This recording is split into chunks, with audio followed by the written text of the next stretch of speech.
Continue to grind, to shine. Wants versus needs.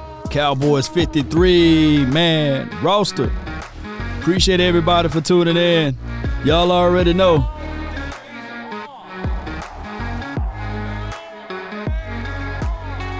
Come on. We're here live at Law Nation Studios. I truly wish that I could be in mom's basement right about now. For real. Come on. Appreciate everybody for tuning in. I really appreciate each and every last one of you all. News to your mind. Never look down on anyone. You never know. You never know. The person that you step on, the people that you pass on your way up, maybe the people that help you out in time of need, right? Humility with dignity is the way.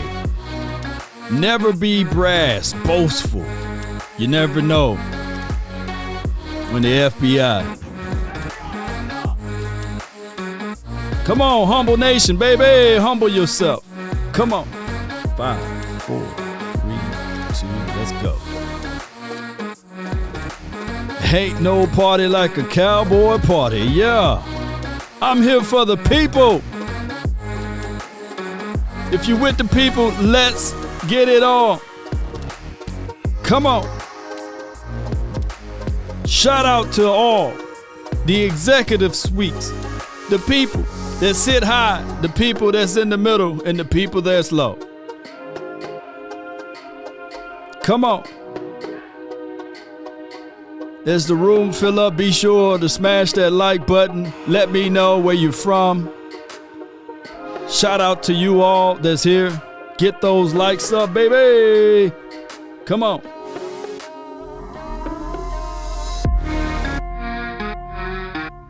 One love to the nation, baby.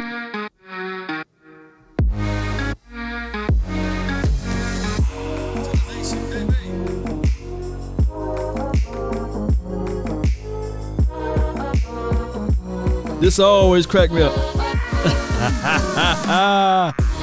Come on.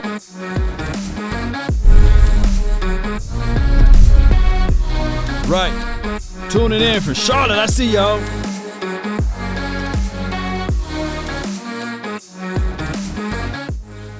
What's up? Much love from Queens. I see you, Fresh King. What's up, man? Humility with dignity, Cowboy Nation. You just never know. Wants versus needs. We're going to talk about this. Hey, I'm here to encourage each and every last one of you guys. A close friend of mine sent me multiple clips about someone talking about, hey, you know, they beneath me, basically, that you don't have to listen to people in mom's basement. I come in to tell you, man, there's people that's sleeping out of cars, right? There's people that's homeless. There's people literally reporting news, you know, from within the star, right? Close by the star. People reporting news from Guam, China, UK. So I don't want you guys to get distorted from someone sullying or denigrating or cast aspersion or belittling, you know what I'm saying, about a certain article or content they get out there. It's not about being first, it's about being right. It's about the quality that you bring to the table. So many people get caught up on numbers and views and they miss the consciousness of the heart. You know what I'm saying? You got to be able to humble yourself, you know, conscious living. Don't do that, Cowboy Nation. Don't be that guy to say, hey, I'm Ray J. I hit it first. Don't be Ray J's of the world, right? Don't be that person. Be the person that's willing to measure twice, cut once. Be the person to look within the mud and see that, hey, there's water there, right? Be the person that hold doors for the ladies, right? You know, and then if they don't say thank you, get back over here and slam the door in the face. I'm just playing. But, you know, you got to be humble in this business. You just never know, right? And I get it. You got 4-ladder, 3-ladder, cricket ladder, all ladder networks talking about the same topic. But there are enough to go around for everyone. I'm telling you guys, there's enough information to be wrong about, about the Cowboys for everyone. I'm for real when I say this. I'm not lying to kick it. There's 5 billion YouTubers, 5 trillion content creators, and a gazillion beat reporters that talk about the Cowboys, right? And everybody want to be right. But what's unique is that these platforms allow you to be right, wrong, or indifferent, but with enthusiasm, right? You can't be that person. You can't be that person to always whip out your chest and say, hey, I'm right, everyone's wrong. Don't be that. That's why you got tape, you got things that you can present to prove your case. But you know what? When the shallow person, the person that's in fear of losing ground, that's because they throw dirt. And you ever hear old folks say, if you're looking for revenge and you're trying to dig a grave for someone, you might as well dig two, right? Don't be that person. Stop throwing dirt because you're losing ground. It looks weird on you. It's sad, so stop throwing dirt, Cowboy Nation. That's my thoughts on it, because a close friend of mine reached out to me and it kind of, rattle the fence the wrong way, right? Not everybody is blessed with a silver spoon, right? Not everybody is blessed with the access to public areas, right? And not everybody got the comfort to do those type of things, right? But be humble. That's all I'm saying. Be humble, right? And if I offended anyone with my opening statements, right, I apologize, and we keep it moving. We here to have fun. It's not about this and that. The reality of it, the Cowboys got 53 guys that can dress up. No, I take that back. Is it 46? Is it 46 people that can dress up active day roster, right? 53 can be on the collective team. 60, I could be off with my numbers. 60 to 17 on the practice squad. Let me see if I can pull up this number here. And this is from Gelkin, I believe. Shout out to him. He had this list right here. Pending signings are ones with the asterisk. And if they change, it's okay. It's not the end of the world, Cowboy Nation. I had somebody to say, hey, Law, you posting false information about this and that. And then he come back 2-3 hours later. Oh, my bad, Law. You were just early with it. My bad. Look, not everybody work with groups of people to give them information. I'm a one-man show, right? And if I'm wrong, I will be quickly to say, hey, man, I was wrong on this guy. I'll fall on the sword. But for right now, this is the practice squad, the team within the team, right? And, of course, I would love to have Story Jackson. But I truly believe that right now this team love Malik Jefferson, who showed up in a few games and graded out pretty high. So hopefully if Story Jackson don't prevail down the line, somewhere, then maybe they'll pick up the phone to bring him back. But this is a numbers game. Now, Cooper Rush, Will Greer, both on the practice squad for right now. Malik Davis, they trying to manipulate the roster. There will be some moving parts around. You see Jason Peters right here. And you see also Quadre Olison. Before I get into details of Jason Peterson, let me just tell you guys, Quadre is a power back, a bruiser, maybe a change of pace type of guy that you can insert down the line. I still have Malik Davis as a better running back than him. Hell, I really like my guy Rico Dowdle better than Quadre. But when you look at the collective picture, the season is always long. And I tell people all the time, it's better to be prepared for an opportunity and not have one than to have the opportunity and not be prepared. We see Collins. Collins is a guy that they can pull up from the practice squad. And, of course, Brett Mahar. Of course, they're going to pull him up. We're not going into week one without a kicker, right? And, of course, we're not going into week one without a backup quarterback. There are some situations where concussion protocol will happen, and if your starting quarterback, get knocked out for a few series, you got to have somebody sustainable enough to hold the drives. So that's what I'm trying to tell you guys. This is not the final piece of the roster. They still moving pieces around, and trust and believe. Here's my thoughts, my 1 million truths on Jason Peters. Can he walk on water? No. I listened to my guy, Boss Cowboy, last night. They was having a good time of beating up on Jason Peters. And I feel it, man. The dude looked like a tall statue out there at times. But let me contextualize most of this. Those are my guys. When you look at the Rams defense, you can clearly see why they were the number one defense in the National Football League. Floyd had over 12 sacks, right? North of 60 pressures. Aaron Donald had over 80 pressures, right? Aaron Donald. Woo! I think he still had double-digit sacks. Von Miller, over 60 pressures. And I think Von Miller had double-digit sacks. And when you have that stifling type of defense versus Andy Dalton, you can put probably Tupac and Biggie back there and Justin Fields, all of those boys. Nothing they can do. And one can argue, Cowboy Nation, they have hands down one of the better DBs in the land, right? Jalen Ramsey. Shout out to you, Paul Smith. Appreciate you. You keep it 100. Appreciate you, Paul Smith. I thank you so much. Ram front seven going to be nice. Yeah. So, and I'm not talking down on my boys. You know, he showed some good film out there. Be sure to check out Boss Cowboys Sports, where your voice matter, right? Whether or not you're on top of a roof, in the basement, or on the streets, right? Sleeping out of your car. Your voice matters. I love it. You know, I was homeless once. You know, I slept out of the back of my car. I know how it felt to be at the bottom of the bottom, right?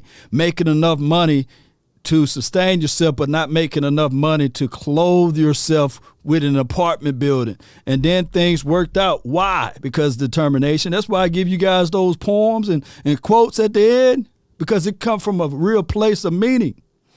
Only thing I had was an old busted car, right, that worked when it wanted to, and a Les Brown tape. You know, I put that Les Brown in there, and he said, "You got to be hungry. You got to be hungry." I said, "Shoot, I am hungry." Shoot, a brother need a sandwich, you know. But that built me for this moment, right? I can only imagine if I started. Can you imagine if I started my channel then?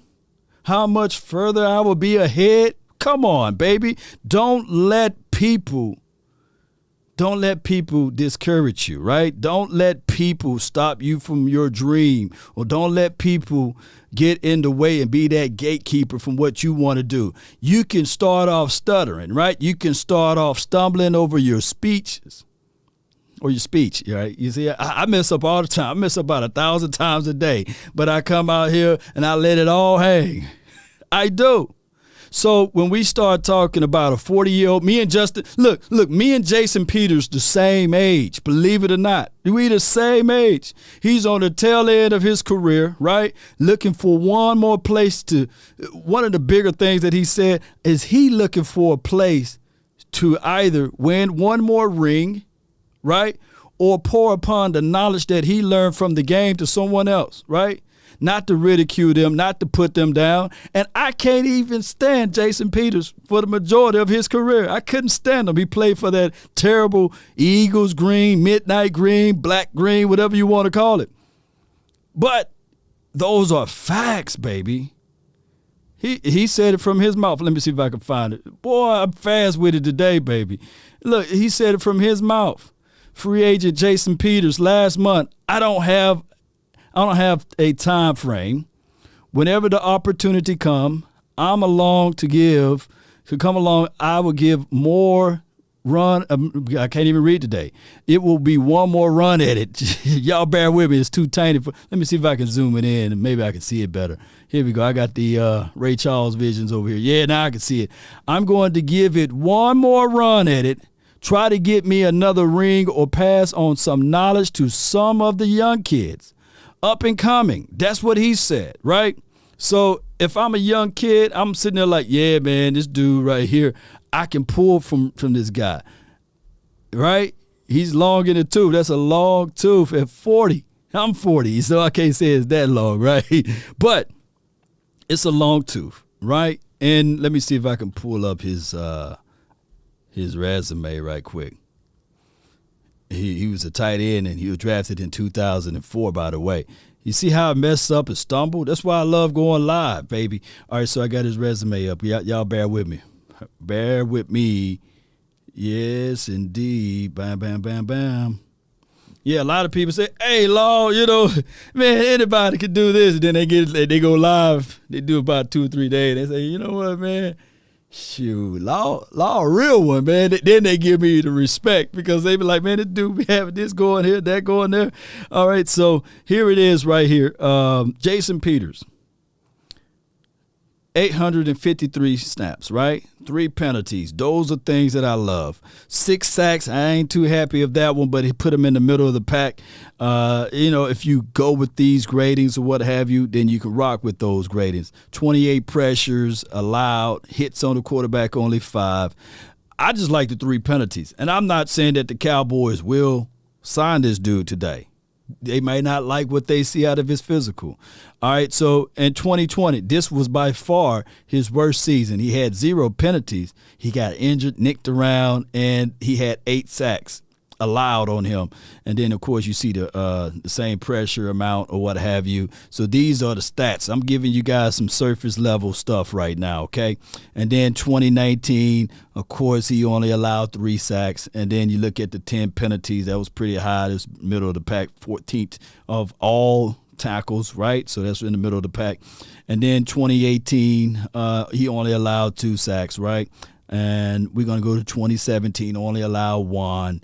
So 2016, he only allowed like 4. So what I'm trying to get at, and he had a lot of penalties in 2016 as well.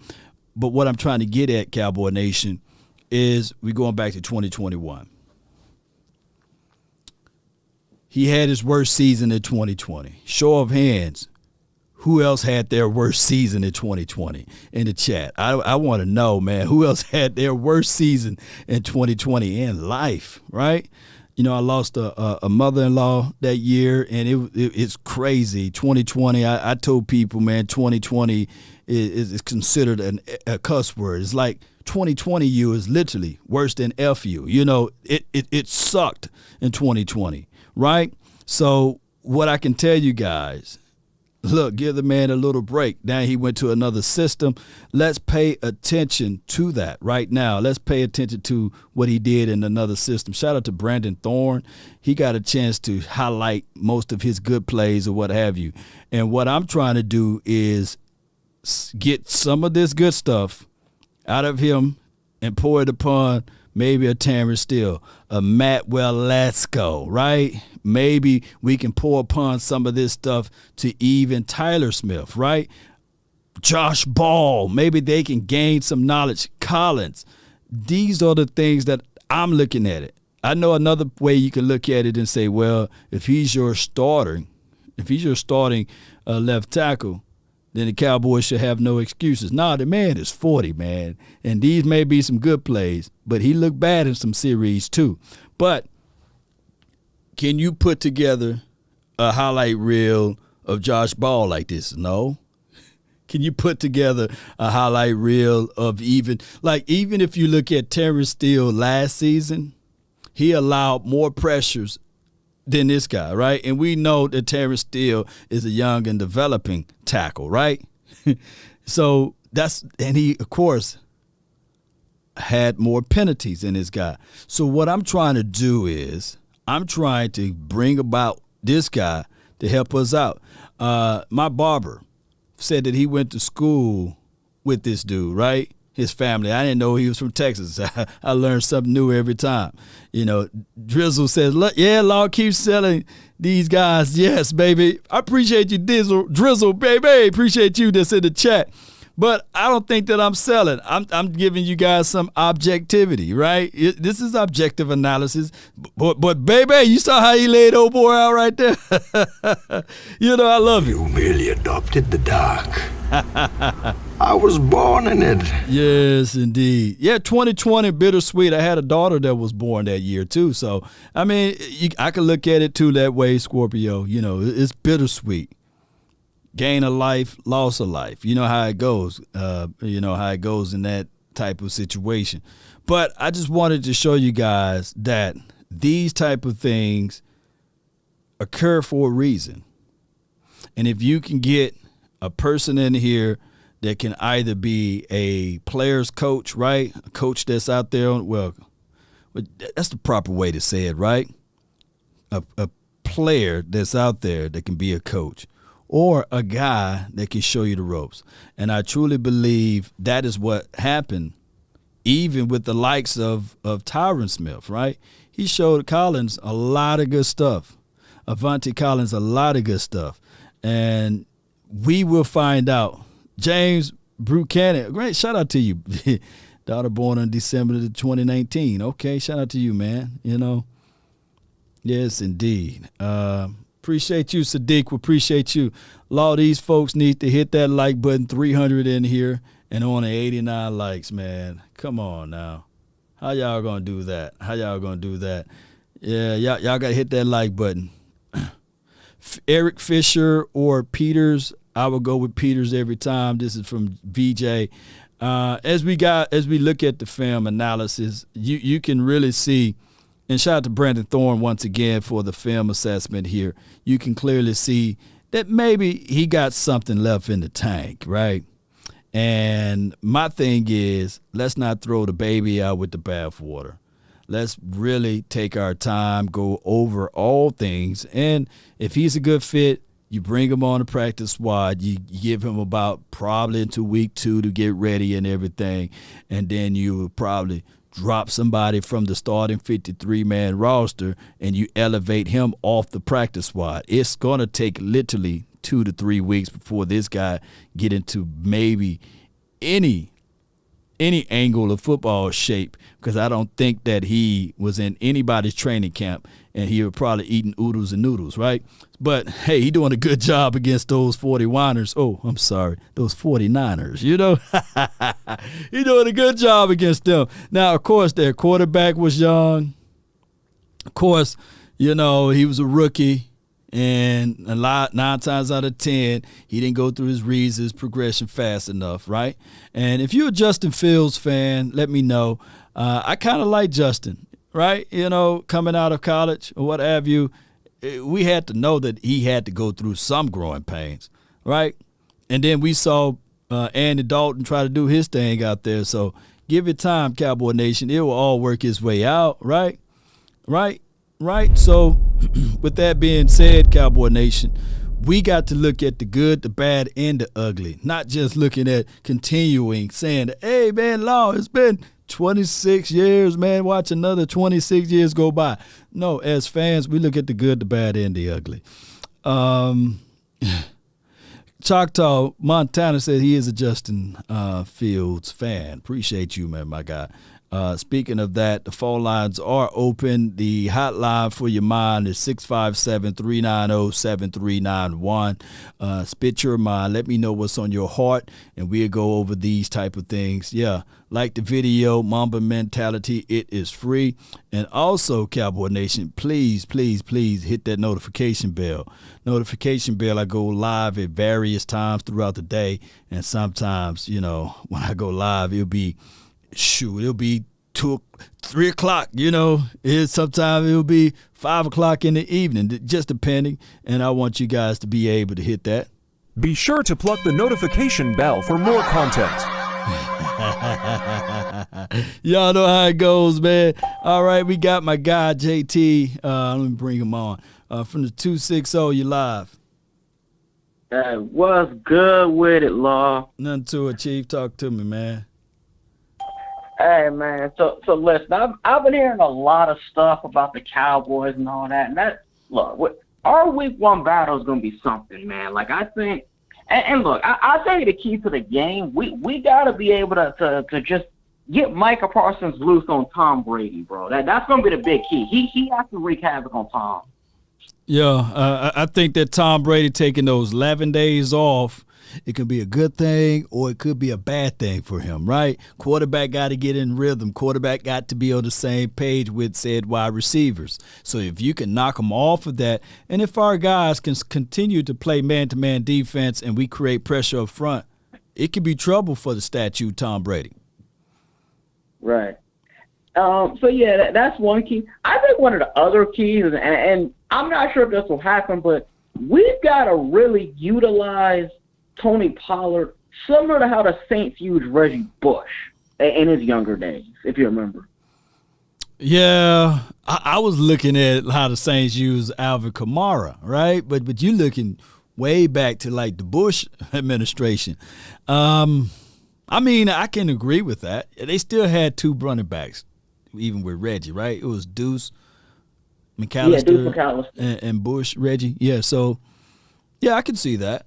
If the Cowboys, I think that the week one should be a run heavy, but if I know this team, if I really know this team like I say I do, I think that they're still going to get back to passing the ball around.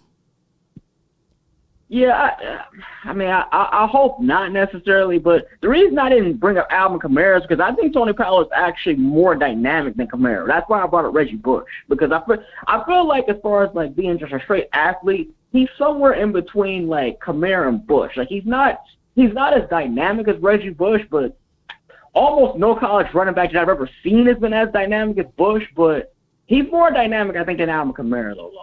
Man, you speaking some big words there, man. I seen Kamara take over some games, man. But I can agree that maybe Tony is faster than Kamara.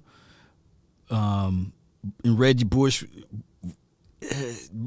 was nice with it. I just think that Reggie went on a plethora of the wrong teams. But Reggie Bush did get him a ring, though, did he? Yeah, and he was on that team. Yeah, he was on that team. Yeah. So, I mean, yeah. Bush, man.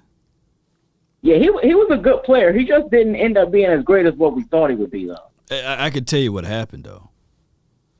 You know what happened? What happened?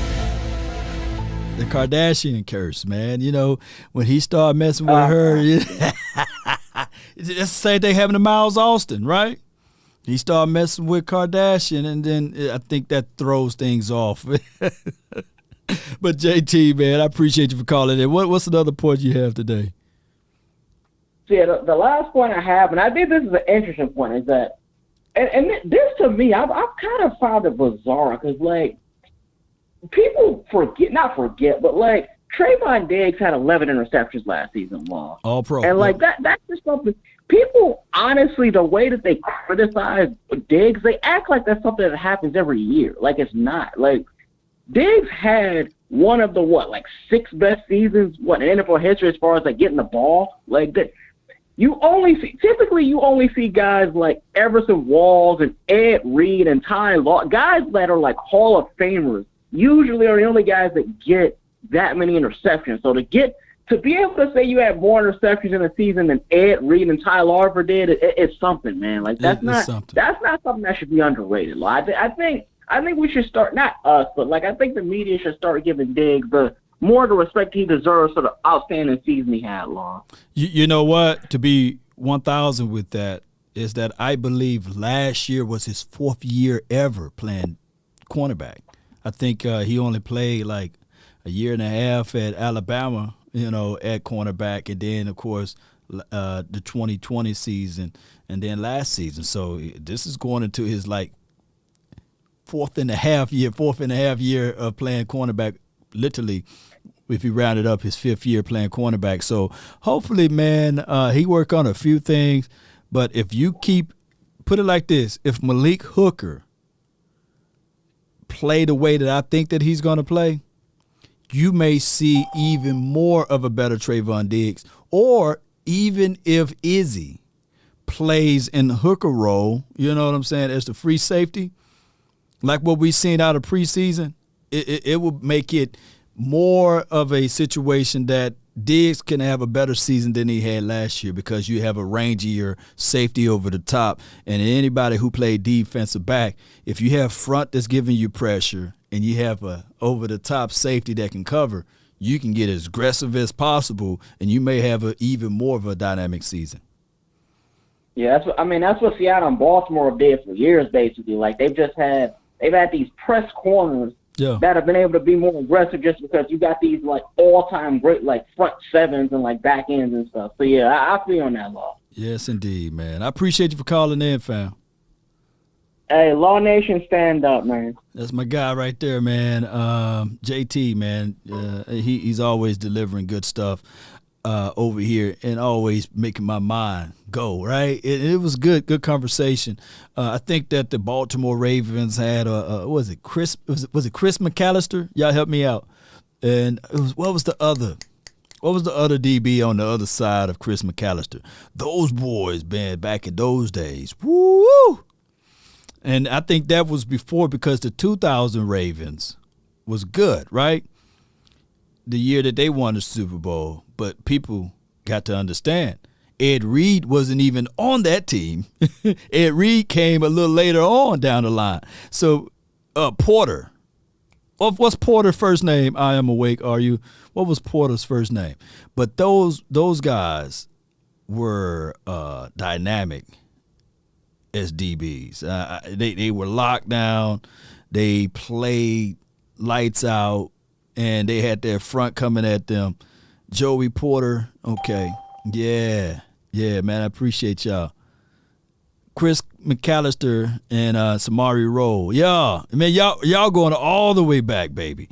And if we could get our DBs, and Rob Wilson was the safety at that time. Boy, if we can get our DBs to play that nasty, gritty type of football like those guys did, because they came in with all types of crunkness. Like they're like, man, our front gonna get to you, and shoot, we bet you ain't gonna score 12, 13 points. DeJuan Starks, yeah, him too. So they was like everywhere doing their thing, and it's been a long time. It's been a long time since the Cowboys defense been that wrecking ball, right? Been that defense that everybody said, hey, man, shoot, when you come down to Dallas, man, that D in Dallas stand for defense, right? I remember going through a lot of things. Shout out to you, Alex. Appreciate you. Ashaniqua, Pookie, and Ray. Here's the thing. I remember that our defense used to be so sus that they would say, hey, man, you might as well call them the Dallas Cowboys. Take the D off, and go from there. But it is what it is. Shout out to UJ Versi, Cowboys sign center Dakota Shapley. Thoughts, Law. Look, I ain't going to even – I'm going to have to do this number. Definitely don't know anything about him. Yeah, breaking news. Okay. So he played last year. Let's put him in. So that could be that they ain't gonna sign Jason Peters. Dakota Dak. No, he haven't played yet. Okay. What about this year? Oh, he haven't played yet. Okay. Played for Seattle Seahawks, and let me see. I'm doing my homework right quick. I don't know nothing about this dude. 6'5", 317. Give me some info. What's the stat line? I don't have that. I know what I can type in. Y'all bear with me. If the people on the line, just hold tight for me. Let me check this out. Put up draft profile. All right. And 2018. Oh, he was a first-round draft pick, right? It says first round right there. Let's see what they say over here. Come on, hurry up, internet. Oh, I got to click on it. Of course, I don't like that site. Y'all bear with me. Bear with me. Hail Mary. Let me check out his wiki. Okay. 2018. Damn, he was a 5th overall pick. You guys may have to pick out some of the people that follow the draft like that. Signed with the Jets as he's undrafted. What? Oh, he was drafted to a whole nother team. What team was he drafted to in the first round? What am I reading here? You know, man, let me get out of here. Oh, he was drafted to the CFL. I'm thinking that's NFL. Well, I be. He was a CFL #1 pick, 5th overall pick. So he used to the cold, I can tell you that. He played for the San Francisco 49ers and Seahawks guy. Okay. All right. I don't got nothing else over here. Okay. Appreciate y'all, man. I was like, wait a minute now. Hold on. CFL. Canadian Football League, right? I think that football field so wide it's hard to diagnose anything. I don't know nothing about him. I ain't going to even lie to kick it to you guys, but he's CFL. Cowboys for life, man. That's what he is. Cowboys for life. How about that? Banks from the 757, you're live. Hello, what's going on, man? Nothing to it, man. We done got a guy from the CFL. He was a first-round draft pick, 5th overall. His name is Dakota, baby. I guess, man. But what this do, it points fingers because he is a center. So that let me know that they still have reservations on center play, right? Got to be, right? Oh, yeah, true. True. But we still, okay. So, but Jason Peters is still in the, I don't know because you only had, like, when I pull up this little chart right here, not that one, but when I pull up this chart right here, shoot, you only have 2 open spots available. So maybe they just signed Quadri. Maybe they cut somebody and then they bring in Peters. But they did bring in this guy. Yeah, I'm sure that will hope they, waive somebody or cut somebody for they'll make a space. They'll make a space, on. yeah. But speaking of that, if we do get Jason Peters, and this is just my opinion, I think they're still gonna start. You think they're still gonna start Tyler Smith and kind of they want Jason Peters there as somewhat of a security blanket? I think that you got to get him. You got a week and a half to get him right. So yeah, I'm quite sure he didn't forget how to play left tackle. But his war of attrition right now, can he stay healthy? Can he stay, what do you call that when you're tired? Can he stay energized, basically? Because fatigue will settle in. Yeah, pretty much his conditioning. Condition, that's the word. Man, you're brilliant, man. His conditioning. So he's going to have to slowly bring him in. And it took Anthony Barr about, a week and a half, 2 weeks, close to 3 weeks almost. Yeah. So I would say probably around Cincinnati weekish, he'll be ready. Stamina, that's that key floor. Yeah, that's another word, stamina. Yeah. So, and he's a big boy, man. He's like 330, man. That's a big dude, man. Yeah, yeah. So do you see him starting over Tyler Smith there? If you know. Now, I had some people to shank me with a butter knife. And they said, Lord, stop spreading false narrative. Ain't nothing wrong with Tyler Smith's ankle, So I don't know. I'm not out there at practice. I don't redeem or call myself as a journalist. I can tell you that all of the bull sugar go away week 1. When you see Tyler Smith out there, then we can give our true assessment, analysis on it. But I don't think that this guy can just roll out of the bed in 1 to 2 weeks be more prepared than Tyler Smith right now. So it should be a situation whereas he groom him, he teach him all what he knows of the game, and he try to help the young kid out. That's how I look at it. Yeah. Unless they really want, Tyler to play guard, you know what I mean? That's the only way I can see maybe him, starting there. Yeah, now the world would look better for Tyler if he was able to get inside guard, but there's a twofold to that. Meaning that they already came out and said that Connor McGovern would be starting at guard, right? And he was whooping Tyler Smith's spot at guard. So it is what it is on that one, you know. Yeah. I can't see, that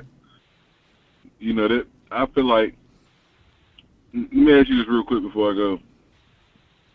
Now, they said, Connor McGovern was in the lead, but do you really think that he played better at guard than Tyler Smith did? I'm gonna tell you. No, I'm gonna tell you just like I told Vach, my guy, Foots the King, and as well as Skywalker. We all got this like group chat that we set up and we try to communicate with for the round table. I was telling them like, look, I'm gonna be in a Okoye. I was telling them like, look, man, I don't know as it relates to that front five of who really won or who really lost. All I can tell you is that Tyler Smith didn't look like trash while he was out there in Oxnard or what have you. And far as Connor McGovern, we all have to agree he should have a leg up on Tyler Smith because he played left guard last year on a pro level. Not talking about he was a pro, but I'm talking about on the NFL level. And he already knows the playbook. So we can clearly say that, hey, these are the few things that Connor McGovern needed to work on. He had block for feet while he was out there at left guard. He looked like a fish out of water. But if he had more time at practice, he'd probably do better at that spot because one can argue at right guard he was phenomenal against Big Vita Vea week 1 last year. So all I can say is, of course, he got skill set. He just need practice. I don't see a rookie outperforming him. That's all I can say from the surface level. But if you want to dive deep into it, maybe we would get into that when the season kick off. Yeah. Other than that, man, I really don't have no concerns. Just my biggest concern, honestly, I believe everybody can hold their own, except for Beatis. He's the only one I tend to have a, Yeah, because of the nature of how he get walked back. That brother. I said, man, you put Michael Jackson to shame, man. But I appreciate you for calling in, fam. I thank you so much, bro. All right, man. Yeah, good call from you, man. That's Banks, man. Y'all put your hands together for him. Yes, indeed. Let me get on to another caller. I appreciate Banks, man. All right, I already know he about to say how about them Cowboys. He finna get in. Hey, he gonna bring some energy. I got my guy from the 970. You're live. Oh, I'm going to bring the energy, sir. Yes, indeed. Hey, before I say how about them, I want to talk a bit. What's the chances of us getting Peterson? I mean, he's at the start now, and he's part of the O-line mastermind. Go ahead. No, you good. You're good. I mean, what do you think? I don't mind talking about, but if there's no, we got to talk about what we have now. Do you think there's like a 90% chance we're going to sign him or no? About 96, 97%. So you're pretty sure that we're going to sign him then? Yeah, I'm pretty sure that if he passes physical, all right, if he passes conditioning test today, and they would sign Big Boy. Yeah.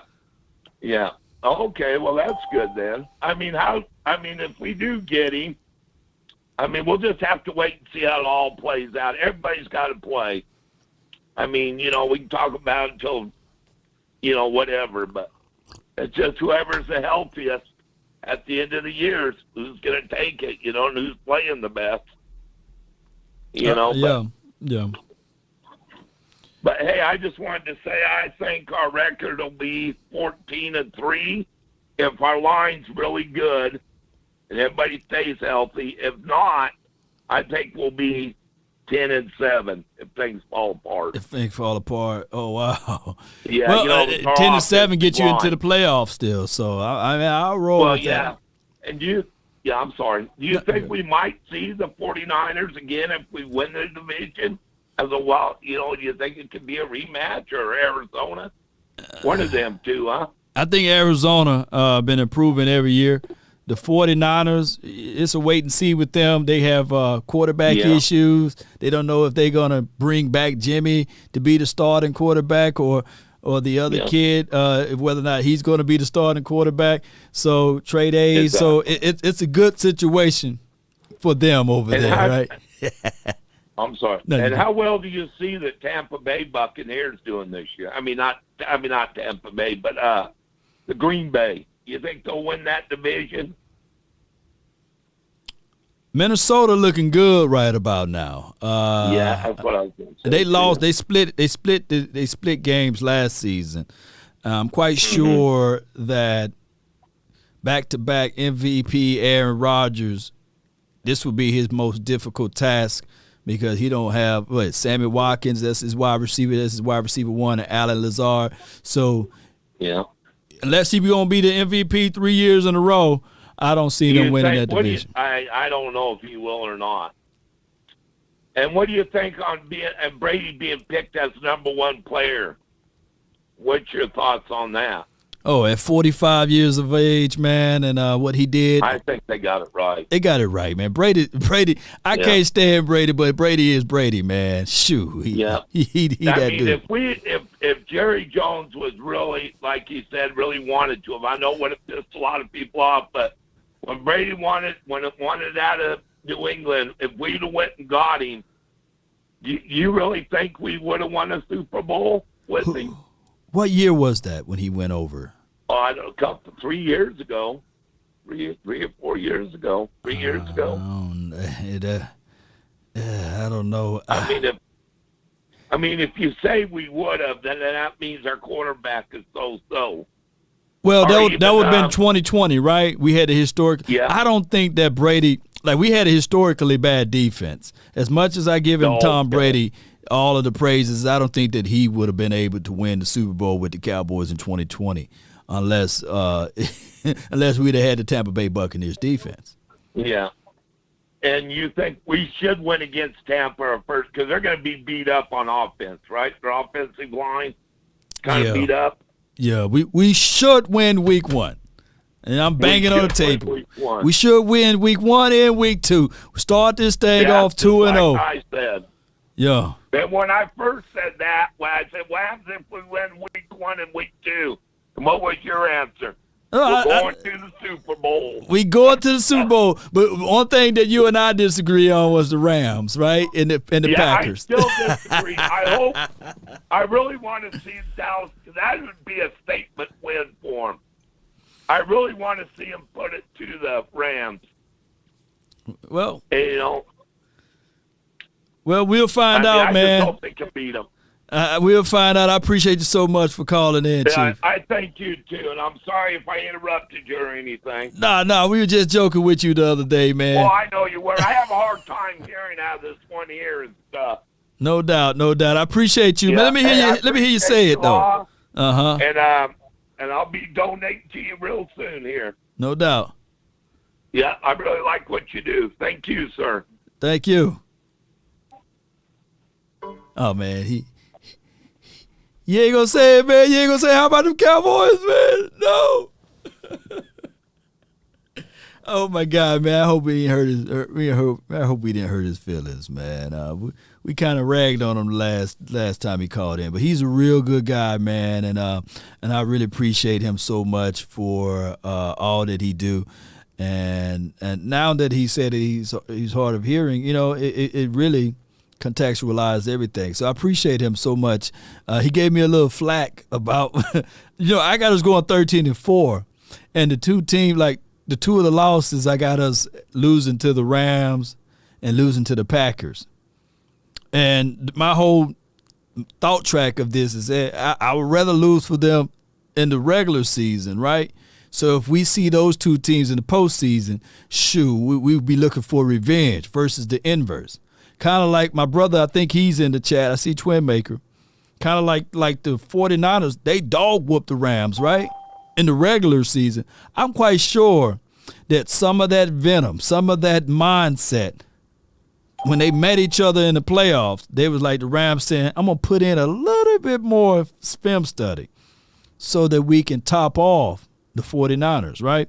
And I'm quite sure the 49ers looked at us and said, okay, in 2020, y'all dog walked us a little bit, but we didn't have our Debo in that game, I believe. Or they didn't say that they had their quarterback or something. So people, they hold these games truths, and they try to get revenge the best way possible.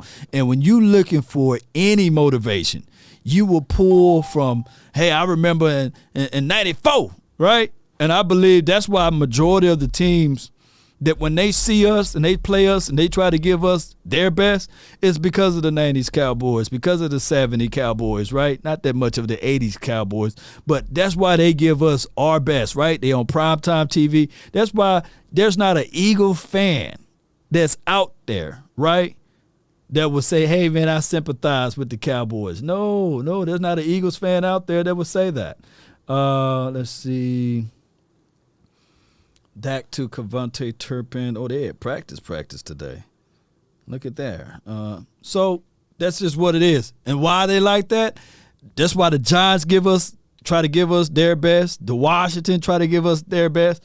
And the Eagles, because they know that we on top. They want to be where we at, right? They may not say it openly, but we all know that deep down in the Washington's hearts, the Eagles' hearts, the Giants' hearts, they want to be where the Cowboys at, right? We the youngest team in this division, but we got more wins than them, right? We got more of everything. Anything that's good, we got more, right? That's just what it is, man. So I got 936, you in the mix. What's good, Law? Yeah, man, what's good with you, Chief? Talk to me. Oh, man, shit, chilling. My bad. No, you good. You good. I think Jason Peterson going to be a good access to the O-line, man, because I seen when earlier when you went through your stats with him. Right. What got cleaned up? I think it was the penalties. Yeah. He had that many sacks. Yeah. But yeah. I think as long as you just keep him at a minimum, you can start him week 1 and put Tyler back at guard, man. I know they ain't gonna do that, and you know it. You know how it is, man. I don't know, man. Now let's say this happened. You have Jason Peters, Tyler at guard, right, and Connor McGovern at center. Right. Shoot. Now, yeah, Connor McGovern at center. He play center, man. He play center real good. Yeah. And he don't be getting pushed back like Biotis, man. Hey, I be like, man, what is Biotis doing? Man, they talk about peanut butter, off-season peanut butter, Vaj and all that. I said, man, they need to be putting creatine, whey protein in that peanut butter, man. They need to be putting some Brazilian nuts in that peanut butter because he really that strong, man. No, he not that strong at all. But when they pull him, I think that he do a wonderful job. When they pull the center and get out in space and then on the second level, he moves stuff out of the way then. But it's to me, he's just not a strong dude, you know. No, he's not a strong dude at all. But back to Peterson, he a good pass blocker too and a good run blocker. I seen that. I've been watching his tape again. I watched him when he played with the Eagles. He was good. Don't he got a Super Bowl ring with them? I think he was on that. Yeah, he was on that team. I think he got. I think he was on that Super Bowl team that year they won. Yeah. He was, matter of fact. Yeah, he was on that team. Yeah. So there was a Super Bowl left tackle right there, man. Yeah. Yeah, but you're right. You know, he got him a ring though. You know, and he got a ring, so. That's all I gotta say, man. He said he wanted him another one. So I mean, he is here right now. So if that's the case in the scenario, I don't want to see one Eagle fan to talk bad about him because right. I already know. You know, they've been talking glowingly of him because every time I used to get ready for games or everything, they would literally say that Peters is better than Tyron, right? So. Right. So we'll find out. And I don't think, and really, truly, I don't think he out of shape, Law. I think if once they bring him in, he'll be able to play. I don't think Peterson out of shape because he played last year, right? Yeah, he played last year, but man, he didn't do anybody's training camp. You know what I'm saying? And he's 40, right now, so it's gonna be. Well, he might just got that natural strength though. He's a big boy. You can have all the strength in the world, but man, shoot, you still gonna get fatigued. You gotta have some wind too. You gotta have some wind.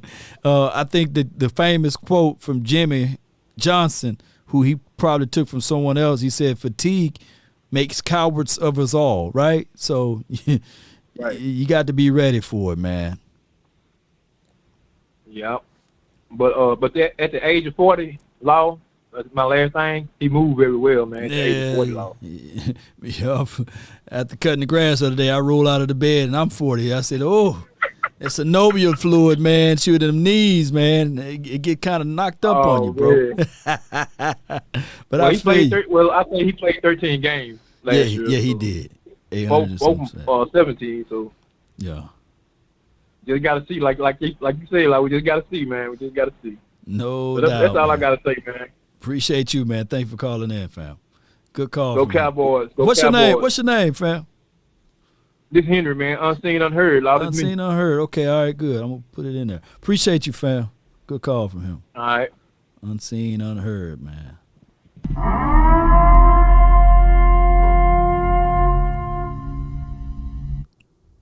I got the twin maker. What it do, young fella? I see you out here in the airways, you know what I'm saying? I said, look at my Brody out here. I turned on the channel, boy. All I saw was just juices and berries. I said, your hair out here looking all good, you know what I'm saying? Man, I can see, I don't know if it's a camera or just a natural, you know what I'm saying, genetics you got right here, young fella. You look nice out here. Genetics, kinetics over here, man. You know how it is. You know. He said, man, I heard you out here talk about my squad a little bit. I said, hold on, man. Man, look, you know I was gonna try to do the show with you last night, but I figured you was gonna be on the road and everything. Got to wake up. You know how it go. Yeah. Look, I'm on the road right now. Oh, so you're on the road? It's all good, though. Okay. Yeah, on the road again. Yes, indeed. What you got for it, man, since you're on the road? Hey, man, I just want to let you know, there's no doubt that Trey Lance is our quarterback, all right? So whenever you guys are looking at us as one of the top dogs in the division that you guys might have to face in the playoffs, just know it's not no back and forth and back. It is Trey Lance, all right? So don't be trying out here prepare for Jimmy Garoppolo. You need to prepare for Trey Lance.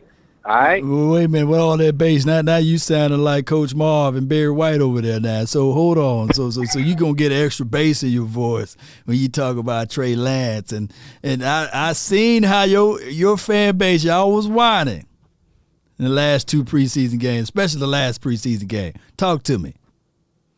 Hey man, them ain't number casual. You know what I'm saying? They out here. We all know. Hey, look, preseason is an opportunity to go out there and practice, right? Right. You know what I mean? You try a little stuff, you do a little something here and there, but you ain't really game planning. And one thing that you guys are really looking for in Kellen Moore, you want him to grow when it comes to like your scripted plays and your scheme, right? Right. So you guys know that you're not looking at that to happen during your preseason games. You're looking for the development and the growth of Kellen Moore on how he plays calls when week 1, right? Not in the preseason, correct? True. All right, so that's all I got to say. You understand it's preseason. It ain't nothing. Look, none of them stats matters. I know none of it matter, but it appears. Now, I could be a million miles off from it, but Mike McDaniel got those Dolphins looking kind of sharp and crispy over there. So I didn't see that much of. How can I put this in better words? Creativities for the 49ers. I didn't see that much. I could be 1,000% off. Talk to me, man. Talk to me. Well, see, that's the thing. Unfortunate, you got to do a little better homework on your foes. See, when you understood we was 2-0 in the preseason and lost the last game. We had won our previous 2 games. So it's not like we was out here extremely vanilla throughout the whole preseason. We put up some buckets. Okay, all right, all right. You know what I'm saying? Last time I checked, Trey Lance had a 76-yard bomb, you know what I mean? We had some great plays out here through the preseason. So it wasn't like he was out here bombing it. you show a little bit, then you tuck it in and make sure don't nobody have a lot of film on your team. So when the regular season starts, they don't have a lot of what? They don't have a lot of things to go off on. You know what I'm saying? You got to keep some stuff in the tuck. Got to be disguised, right? Okay. So week 1, y'all be ready. Who y'all play again? Chicago, right? Chicago. Yeah, we play against Chicago. We ain't worry about and them, you man. gonna be at that game, okay? Right. I'm gonna be at that game going crazy. You know what I'm saying? Should we send him tissue or Kleenex, man?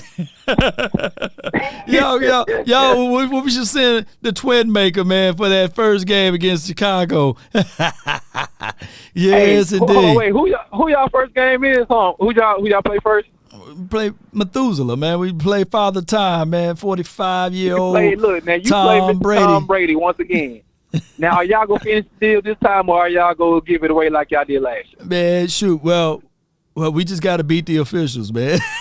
Oh, man, look. Come on. Hey, now, you know good well we beat them, shoot. We win the game, shoot. Hey, look, in the 2022-2023, all the Cowboys in the chat, please, I'm going to need y'all to ban all zebra talk for the entire year. Man, ain't nobody, look, man. All zebra talk for the entire year. Y'all might actually win and go to the playoffs. I mean, win a game in the playoffs this year. Ban all the zebra talk. Man, you know come on, get out of here, man. Get out of here, because you know every time we play 2 teams, we got to beat every doggone Sunday, Monday night, Thursday night, and I know a third of the people gonna be like, "Look at Law, he always trying to get excuses out there." Man, we the most penalized team, and you know some of those calls are so subjective.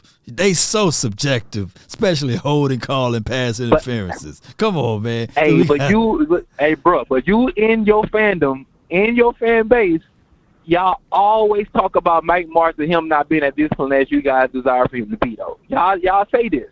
Y'all say y'all don't necessarily feel it consistently as him as a head coach, creating that discipline that you guys need. You may see a little bit better with Dan Quinn on the defensive end, but offensively, you still feel like there's not the onus put on you guys when it comes to being disciplined on a consistent basis. And you know that's true. Man, because just like even if I bring out the facts, watch, everybody watch. Watch how this dude finna lie. In 1994, you know, your guy, Dion, Primetime, P.I., Michael Irvin, we already supposed to have our 6 rings. But all of a sudden, they didn't call the P.I. You know, it just, but let that be a Cowboys player. Let that be Prime if he played for the Cowboys. It would have been flags galore. Right or wrong. Right or wrong, that was P.I. He played for the Cowboys. Didn't he play for the Cowboys the next year, and then y'all didn't complain about the flags galore then, though, right? Man, come on, man, but you know good and well. Hey, Cowboys fans, y'all see this. Only when it's convenient for you to push the narrative, you let it go along with it. But when it's not, y'all be quiet. Man, get out of here, man. Pay attention to the road, man. What part? Are you in Mississippi yet? You Mississippi yet? Where you at? No, I ain't in Mississippi yet, man. I got a nice little ways to go. But, hey, everybody chat, man. Y'all make sure y'all like, sub, and share the content, man. And y'all put some fire emojis in the chat, man. Put some fire emojis in the chat for having this wonderful content on this wonderful Thursday afternoon, man. No doubt, man. I appreciate you for calling in. Be safe on the road, man. Kiss those kids for me, man. Yes, sir. Yeah. Love you, man. Sir. Can't do nothing else about it, too. Salute, bro. Salute. Yeah, man. All right. So that is what it is, man. I go back and forth with that dude before I even had facial hair, man. All right, man. 815, you're live. Yeah, what's up, Loud? It's Brandon. Brandon, man, what's good, man? Talk to me, man. Talk to me. Yeah, man. So I just want people to know I'm from Memphis, but I've been staying in Illinois for like the past 5 years working or whatever. Okay. So I got a little bit insight on Jason Peters. Just a little bit. I'm not an insider, but I got a little insight. That's okay. But so I think he played reasonably well last year. He didn't have a training camp or whatever. And I want people to remember, you showed a lot of good tape. He did have some bad tape because he played through a high ankle sprain the entire year. Dang. And he re-aggravated that injury, I want to say 2 or 3 times. But he still played 15 games. He's a big boy. He's probably not in the best of shape right now, but I certainly believe he would be the best left tackle we have. Now, I know they want to give Tyler Smith, let him, do the left tackle thing, and you might have to accept the bumps and the bruises that come with it with allowing a rookie left tackle. But I do believe Jason Peters is the best option. I would sign him. I don't know if they're going to do it. My other point, I think is people on this 53-man roster that might not make it to game 1 or possibly game 2. That's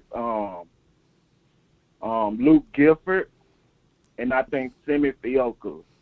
I don't think their spots is guaranteed the whole. I think it's a possibility that could be cut. That's just me. Well, let me say this. Let me say this before you go to your last point. Semi is still that mystery guy. He shined. He gave us a few shines in all of the preseason games, right? And if he come out there, you know how, I guess we can say it this way. My guy, Boss Cowboy, he got this beautiful saying: if you can win the crowd, right? Like the gladiator, right?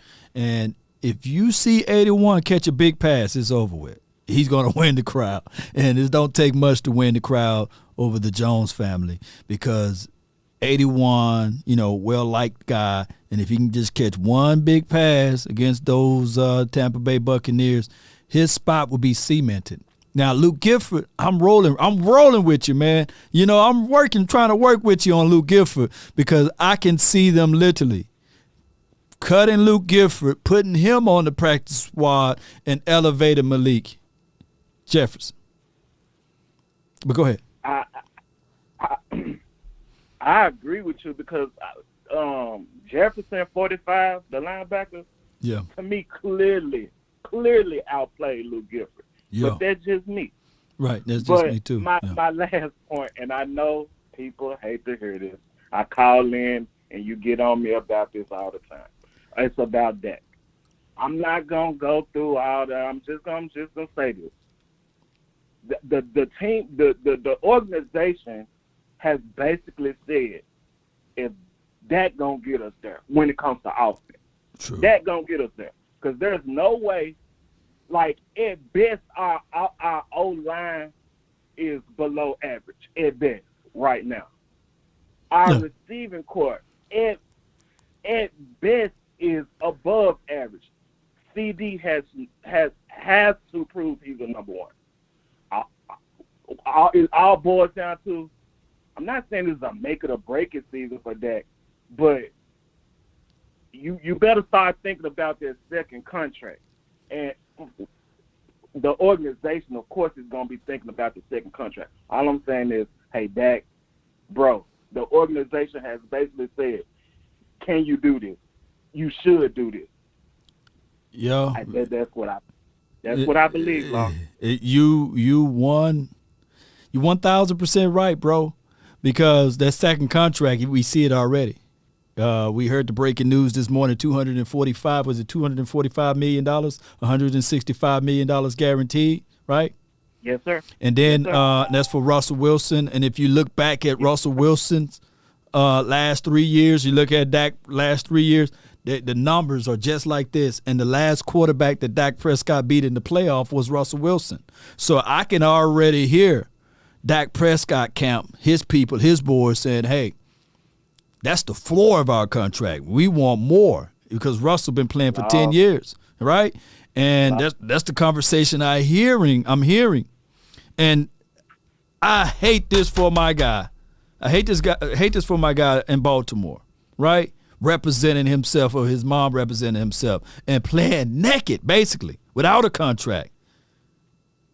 It's going to get crazy when Lamar Jackson get his. It got to be crazy, right? Right, but my only thing with Lamar is do not get on that field until you got a contract. I don't know do what it. they talking about. I don't know what they do not get on that field without a contract, Lamar Jackson, please. Lamar Jackson's out of his mind, man. So, woo. Hey, it's about to be big money time for these quarterbacks, man. And that's why I brung up Dak Prescott. We know how Stephen Jones acts. do you really believe you gonna be able to maybe win a division and be one and done in the playoffs and think you're going to get what Russell, because regardless of, okay, he beat him in the playoff game, Russell Wilson still got that Super Bowl. I know you love doing that, Law. I love your show. But he don't have that. He can beat him in the game. I've seen that beat Aaron Rodgers. I don't know what that means, though. But this contract is in their mind. Like, that Russell Wilson contract, just to me, cemented it. That you got to play well because they're going to use this to not give you a contract, brother. Ooh. I'm just telling you. Yeah, that's the only thing. With that dude, think about it. Think about this. They know it's about to get nasty over there in Broncos. You got Jerry Jeudy, you got Sutton, you got the other kid Hamilton. You also got the tight end, I forgot his name, that turned heads or what have you. And I know Noah Fant is gone, but that other tight end, I forgot the name of him. But you got weapons, and you got defense.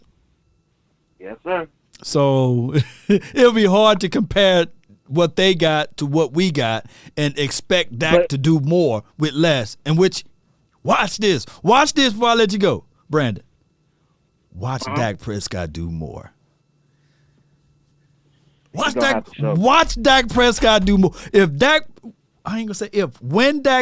we get to the playoffs, and don't you know, I'm gonna use this word, if Dak Prescott literally outperformed Lamar Jackson, and then Lamar Jackson turned around and say he's asking for maybe 205 guaranteed, right? Then you already know that Dak camp is going to be like, well, shoot, we made it to the playoff. Look what we had. We gonna want what's that kid over there, Deshaun Watson's money. If Dak make it through the season healthy with pretty good numbers, he gonna start asking for a new contract after this season. That's a fact. The Cowboys should already be pulling out the pen and paper and going ahead and writing that up before his contract is over with, because any time or anything beyond that, the price of the bag is just going to continue to rise. Hey, that's why I love your show. You don't do a lot of slapping yourself on the back. You just give the fact. Most times than not, you're right, but you don't be like, hey, I was right. You remember I was right? I love the show, man. I hope you be on TV one day because I'm going to be right there watching. I appreciate you, Brandon, man. Thank you, man, for calling in, fam. How about those Cowboys? Yeah, that's automatic. Didn't even have to ask him, baby. Hey, MJ, man, from the 206, man, you in the mix. What up, Law Nation? What up, man? Up, everybody? What up with you, man? Your favorite guy in the house, MJ. MJ. I don't take no stuff. Yeah. I was. If I had a little bit more time, MJ, I was thinking about making, that picture of you on the IG and you sitting on that whip. Was it a Ferrari? Yeah. Let me know if I can use that picture, man. I'm going to have that one on there. You know what I'm saying? Man, you flexing on that Ferrari. And what about with the one with the ladies? You know, I don't know, there's Ashanika and Kamika. I can use them. One. Either one. I can use them. Okay. All right, cool. I'm going to use the picture now. The next time you call in, I should have enough time to create a graphic with you sitting on it's a Ferrari, right? Yeah. Use that for me. Yeah. Let me know who I am in L.A. Yes, sir. Hollywood, man. You taking pictures with Drake and everybody, man. Yeah. Hey, y'all don't know, man. That dude was hanging out with Fowler before Fowler knew he was on the team, man. I love it, man. You Hollywood all the way, MJ. Hollywood.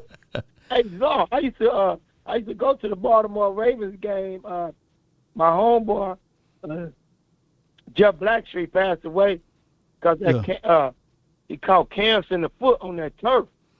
I see why them players got to get paid. He caught that turf toe, and then he ended up getting cancer in his foot. That turf give you cancer in the foot, man. And he died. I ain't know that. He passed away 2 years ago. That was my homeboy. He used to always fly us up to Baltimore and watch the game.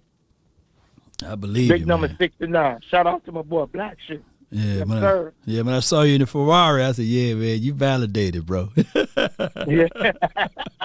You got the Ferrari money, man. Shoot. but what's good, man? What you got for the show today, man? Hey, man, what I got for the show is, you said what I was thinking. If you put McGovern at center with Tyler and then the big boy from Philly, man, they're going to be mauling people. That's a 2,000-yard rushing season right there. Right there. And then that 12-man personnel, like you said, Lon, you got them people off court. Because now, that's what everybody don't understand with the Cowboys, with Dak Prescott. I can see a difference. The man is very healthy. You could tell he been on his paper, training. He want to show y'all. I'm very proud of the young man because he came a long way. You know, people make mistakes. You know, quarterback's always going to make a mistake. Right. So we can't get mad at that. But what I see a difference, if you play the Cowboys man on man, you're going to get torched. Yeah. I'm telling y'all. That's why everybody going to try to do that San Francisco and that Denver thing, run a 4-man pass rush and go zone. That's not going to work no more. It's just like you said, Law. I want you to do that. Now we go in that 12 personnel, you're going to get ran for 150, 200 yards on you. Man, hello. That's Ochi.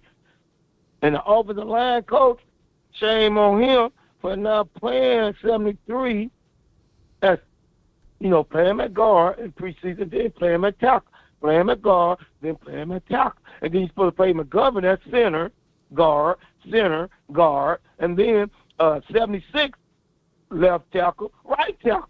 That's me as the coach, Cowboy fan. Y'all won't be stressed. And then I got Big Peters waiting. Now, the person that might get cut is probably going to be one of them final linemen, or it ain't going to be no defensive tackles, or it probably be, it's going to be somebody, or a quarterback, somebody getting cut. They just signed a center. So that shows you Biotta's got to be on his butt, because 66 is our best center, y'all. That dumb coach, that's what I'm pissed off at. It's the offensive line coach filming. That's the weakling. That's the weakling, Law. Filming. It's the weakling for the call. And Coach Marv, if he come on, I hope you're hearing this. Me and Coach Marv, even Big Gang James, I keep telling y'all, the dude daddy told us, I saw when the guy played at Penn State, the guys that beat y'all, if you to put him at center like you're supposed to, that's why if Colombo was here, we wouldn't have no problem with this line. I'm telling you, filming is flunking, y'all. He's hurting our team. Well, we're going to win regardless without him, but filming is the weakling. I hate to say it. He's even weaker than Kellen Moore. Yeah, we'll find out down the line, man. I appreciate you so much for jumping in, fam. Yeah, fam. Yes, so, indeed. like I say, all these people hit them likes from a man, Law, and let's get this playoff going. Let's get this Super Bowl going. And how about them Cowboys? And one more thing, Law. I'm going to tell all the Cowboys fans, since 2000, we haven't been 27 years, right? Right. There's only one champion, y'all. So it doesn't matter if we make the playoff and win a game. If we don't go to the Super Bowl and win, we're a loser. I go for San Francisco, Philly, Baltimore, Miami, the only person that got bragging rights is the Super Bowl champion. Remember that, Cowboy fan. No doubt, man. No doubt. I appreciate that. Oh, Lord, one more. You could be like Minnesota and Buffalo. Go there and lose every time. That's a sickening feeling. It doesn't matter if you make the playoff. If you don't win the Super Bowl, you're a loser. Give me that crybaby line. Yeah, I already got you, man. I got you right here.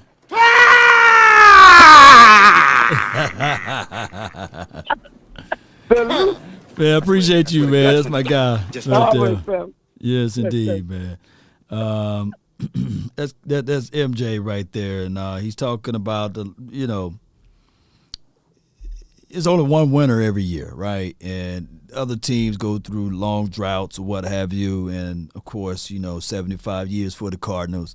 I posted this on Twitter, and I literally had people say, "Well, at least the Cards went to multiple Super Bowls, blah, blah, blah, blah, since that time frame in 26 years or what have you. Trust me, you don't want to get to the Super Bowl to lose. I see my brother Twin Maker, man, folded up like a wallet, after the 49ers lost.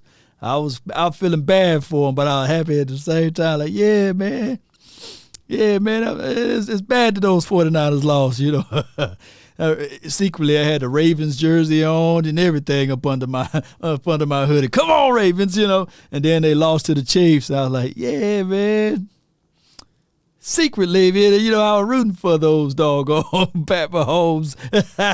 Had the headband and everything. Look, trust me, you don't want to be rooting for your team to get all the way there to lose, right? It is what it is, Cowboy Nation. Let's go to the next caller, man. We're going to try to, what time it is? Okay, we got enough time. All right, good. We got from the 903, Lady Jessica, you're live. Hey, how's it going? Doing well.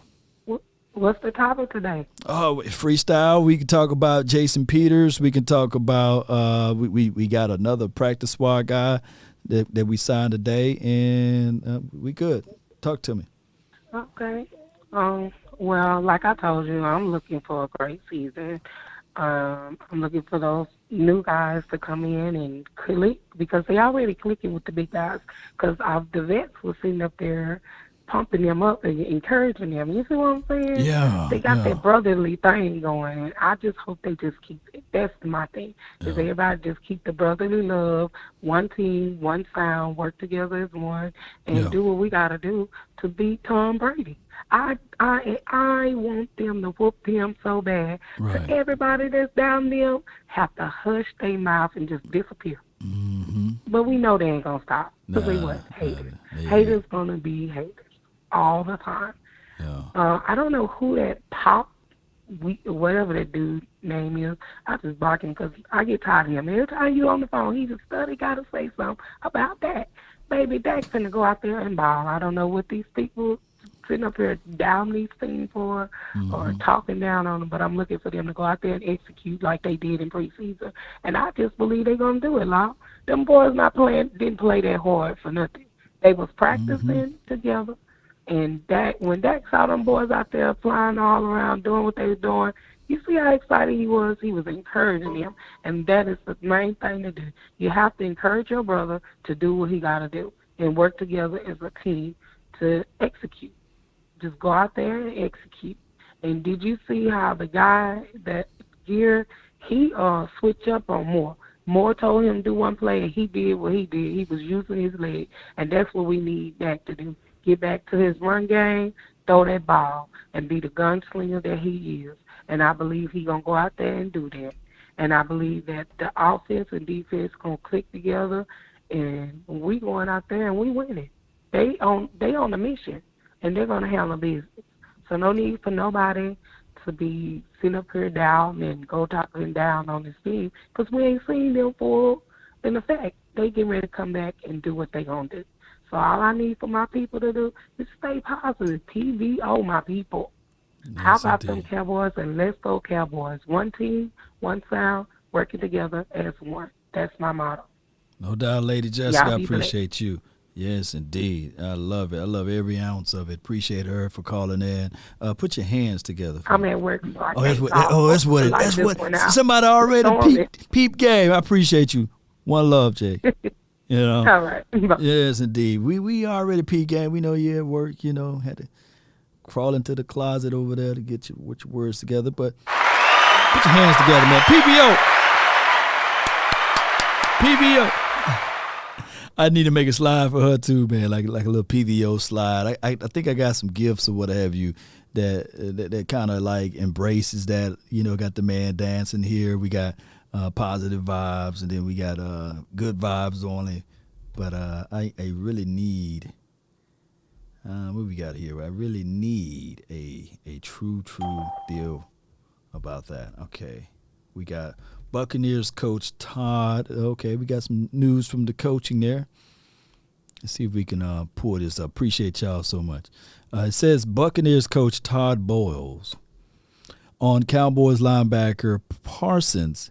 He can blow up the run. He can cover. He causes a lot of problem. They cause a lot of mismatches for him. They create a lot of mismatches, what he meant to say. And they get him in the right positions where he is on the back of a lot, but he can beat a lineman as well. He is a true game wrecker. That is Todd on the Cowboys, Michael Parsons. I can tell you, they already doing the game plan. They're looking at last year's tape. They're looking at some tape maybe on my YouTube page, right? Tampa Bay Buccaneers are looking at tapes on Cowboys.com, and they're trying to figure out ways to stop Michael Parsons, right? And I can't wait to see it week 1 of what's going to happen. I got my guy, Montana, man, 814, you live. Oh, 614, my bad. You live, dog. What's going down? What's going down, Laws? Nothing to it, Chief. Man, Montana, what's good, man? What you got, man? I can't call it, man. I'm here to bring the fire, man. I'm just going to let everybody know this, man. Hey, man, Dallas going to be straight. All you Eagle fans, stop playing with us, bro. Y'all know the score margin is 137-38. That's the last 3 years, 137 points. The Dallas Cowboys put on that same weak-ass defense. Get them. I don't care about no Jordan Davis. Buddy is good for 5 plays. Yeah. And his hands on his knees like he dancing. Yup. Get him. Hassan Reddick got cut from a solid roster. For what? He's only good for 6 games. Darius who? Oh, I've been slayed. Stop playing with us, man. Come on, we don't care about none of that y'all talking about. Y'all know damn well y'all can't see the Cowboys. It's over with. I don't care what y'all doing. I don't care who y'all bringing in. Oh, we got Chauncey Gardner-Johnson. He's a bum. Stop playing. Stop playing with the Cowboys, man. Y'all not going to win. Y'all might split one because the Cowboys is sitting their players. I'm not trying to hear that no more. Stop being in our chat. Stop coming to our chat. Go find you an Eagle content creator. Oh, I forgot. Y'all have none. Y'all have none. No.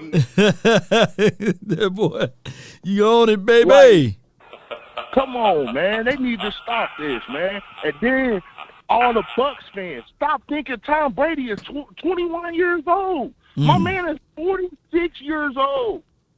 He's going to move like a 46-year-old man. Why is y'all keep thinking Tom Brady is just this dude from 20 years ago? Like, come on, man. Stop playing with the Cowboys like they just super garbage.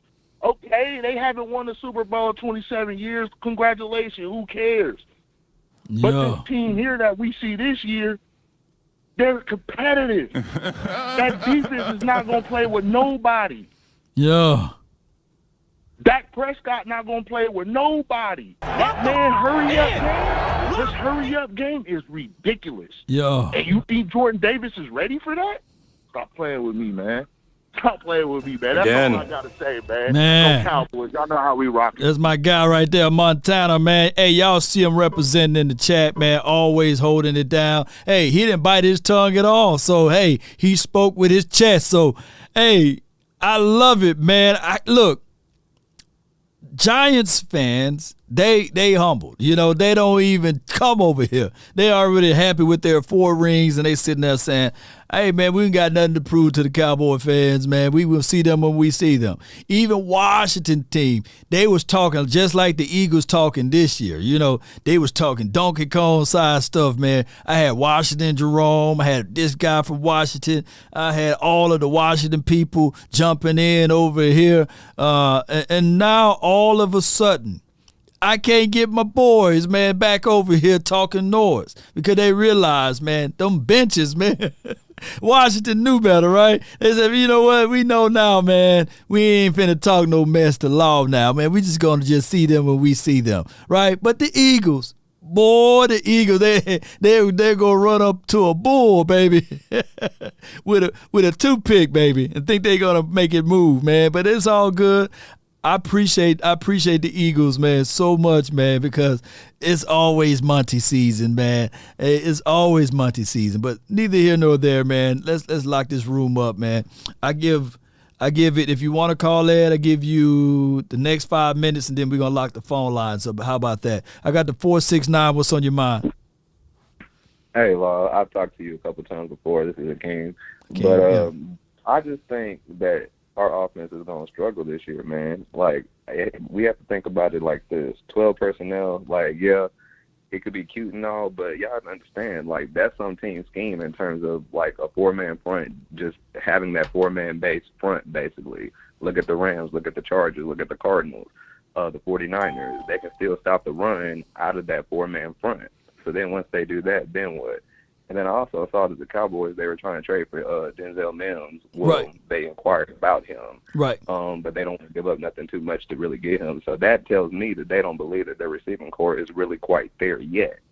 And to be honest with you, it's really not. Hold on. Would that be the inverse, though? If they truly believe in their receiving core, they would be – if they didn't believe in their receiving core, a fifth-round draft pick would be peanuts, right, to bring in Denzel Mims, right? Yeah, but the Jets wanted them to give up some money or to give up some capital to basically get them, and the Cowboys don't want to do it. That's the bloodline. You know how the Cowboys are. They're cheap. The Cowboys are cheap. Stevens is cheap, so that's not going to happen. Yeah. So, yeah, they're probably going to just roll with the guys they have, and we saw who we had last year. Let's just be real. Our offensive weapons last year was way better, and we still fell behind in football games and still struggled. So we fall behind again this year. What do you think is going to happen, Law? Yeah, I'm just looking at Denzel Mims' resume. It doesn't warrant anything to give up draft capital for, especially to a guy that's pretty much that the Jets should have cut or what have you. I get it, 23 receptions, 357 yards, and he's on the title here of my thumbnail, but I don't think that, from what he did last year, 19 targets, 8 receptions, 133 yards, what would you be willing to give up for Denzel Mims right now? When you feel like from your – You're completely right. Yeah, if you trust Will McClay's, like, okay, I tell you what, if healthy, do you think that Dennis Houston can have more than 8 receptions and 133 yards? Yeah, but at the same, yes, I do think that. But at the same time, we have to understand that these guys haven't really just necessarily proven themselves yet in the NFL throughout the duration of a season. We're all going off of basically ambiguity, which could lead to an anomalous, calamitous effect, Law. Right. We want to say that they're going to beat the Buccaneers and go on to beat the Bengals and have a great season. But let's just be real, Law. Let's be real. The Buccaneers beat us last year with the weapons we had on offense. And we can't just like sit here and just like pretend like we're gonna be okay and we can just be in that 12 personnel and we're gonna go out there and win. No, Todd Bowles is gonna destroy us. He's literally gonna destroy us. He could easily just blitz us the whole entire game and be okay with it. Yeah, it's easy to say, well, they're gonna be in man coverage, but we're still dealing with the offensive line too. On top of that, we still don't know who our left tackle is really gonna be. Like we have a good idea, but we don't really just know. And Todd Bowles is going to scheme off of that. And then on top of that, week 1, did we know who our right guard was going to be? We didn't. I C-19. We had to throw Connor McGovern out there. You said this offense would struggle in 2020. Do you think that this offense will be better than 2020's offense? No, I don't think so. 2020 offense. You know what happened in 2020, right? No, I don't think so. All right, so what make this offense or this team in general worse than the 2020's team? To me, it is the receiving core and it is the offensive line. We're going to have to start Tony Pollard. Tony Pollard's going to have to touch the ball way more. We are going to have to run the ball, but the thing is, teams can easily shut down the run game. And we saw this last year, Law. We saw it. Whenever they would stop the run and they put all the pressure on Dak to make plays in crucial situations and crucial moments in the football game to keep the Cowboys in the game, he was not able to do it. Who's the top 4? Let me ask you this. Who's the top 4 quarterback passing the ball against the blitz? if I just had to take a guess, I would probably say he would be Brady. I'm probably wrong about that. But it's Dak. Dak is in the top. He's in the top 4 quarterbacks. He's one of the top 4. I think he's like number 1 or 2, believe it or not, when teams blitz. So hold on. Let me say this before you go with your rebuttal. I wish Todd Bowles would blitz and be blitz happy. What happened with Dak Prescott is teams figure out this dude pretty much get the ball out quick. When they blitzing, he got his hots and reads pretty good. What we're going to do is do the inverse. We drop 7, we drop 6, and they drop in zone coverage. It confuses the hell out of Dak Prescott when you try to throw into quarters defense, and we've seen him hold on to the ball more. And that was the recipe to stop and slow down Dak Prescott, and which was presented to us by the Denver Broncos when they dropped 6 and 7 players into the coverage there and rushed and got pressure. When what you're supposed to do off of that formation is run the ball. Now, if we go Big 12 and they drop 6 or 7, shoot, I would love that. I would love that because I believe that this team will be able to run that against those formations if we just talking numbers. But go ahead. Not against the Rams, not against the 49ers. We didn't continue to run. If we go back and let's just erase all what I just said about that and just go back to the last game we seen on national TV, the postseason game. How did we score our first touchdown? Yeah, we ran the ball. We ran the ball. We did the 12 personnel look. We had the 2 back sets out there, and we ran the ball, and we were able to move the ball. The 49ers couldn't really stop the run. The only person that could stop the run was the quarterback. Was the quarterback coach? No, I'm sorry, Kellen Moore, the offensive coordinator with the clipboard. If they continued to run the ball, we would have scored more points or moved the ball better. And of course, penalties were there. What do you think Todd Bowles is doing? Say again? Venom of what the Cowboys have been doing and things of that nature, but what he's really watching is that Cardinals game, that 49ers game, to where they both emulated each other and they did some of the same things, some of which you touched on, but They started zone blitzing Dak. They started zone blitzing Dak to where it really confused him, to where he didn't have the time. And then when you see him just holding the ball back there, kind of just prancing around, dancing around. How many points did we lose to the Cardinals by? Oh wow! They didn't blow us out. I mean, people would look back at that game and say, in the fourth quarter, he always does that. He always starts coming back in the fourth quarter whenever they do just decide to drop all the way back, and they're not just in that pressure scheme, but still in a zone blitz. Basically, they start zone blitzing him in crucial key situations and moments with that receiving core that he had last year. And he could not move the ball against that in crucial key moments. I don't care what he did in the fourth quarter to try to bring us back. Where was that at in the crucial key moments to keep us in the game to potentially take the lead in these games?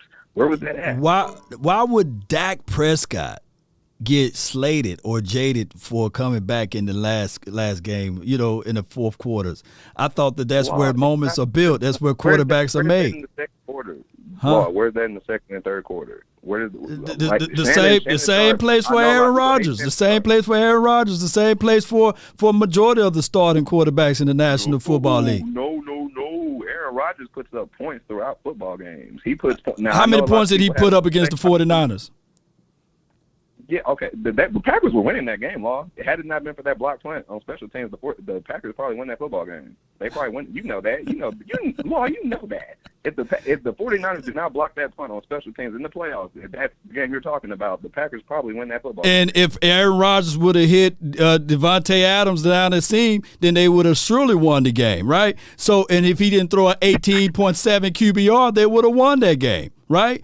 He had a lower QBR than Dak. Aaron Rodgers is a regular season quarterback. He's like a Peyton Manning. They're regular season quarterbacks. When they get to the postseason, they do start to struggle. But what I'm going to say to that is, had the 49ers blocked that punt on special teams, the Packers most likely probably win that football game. Most likely.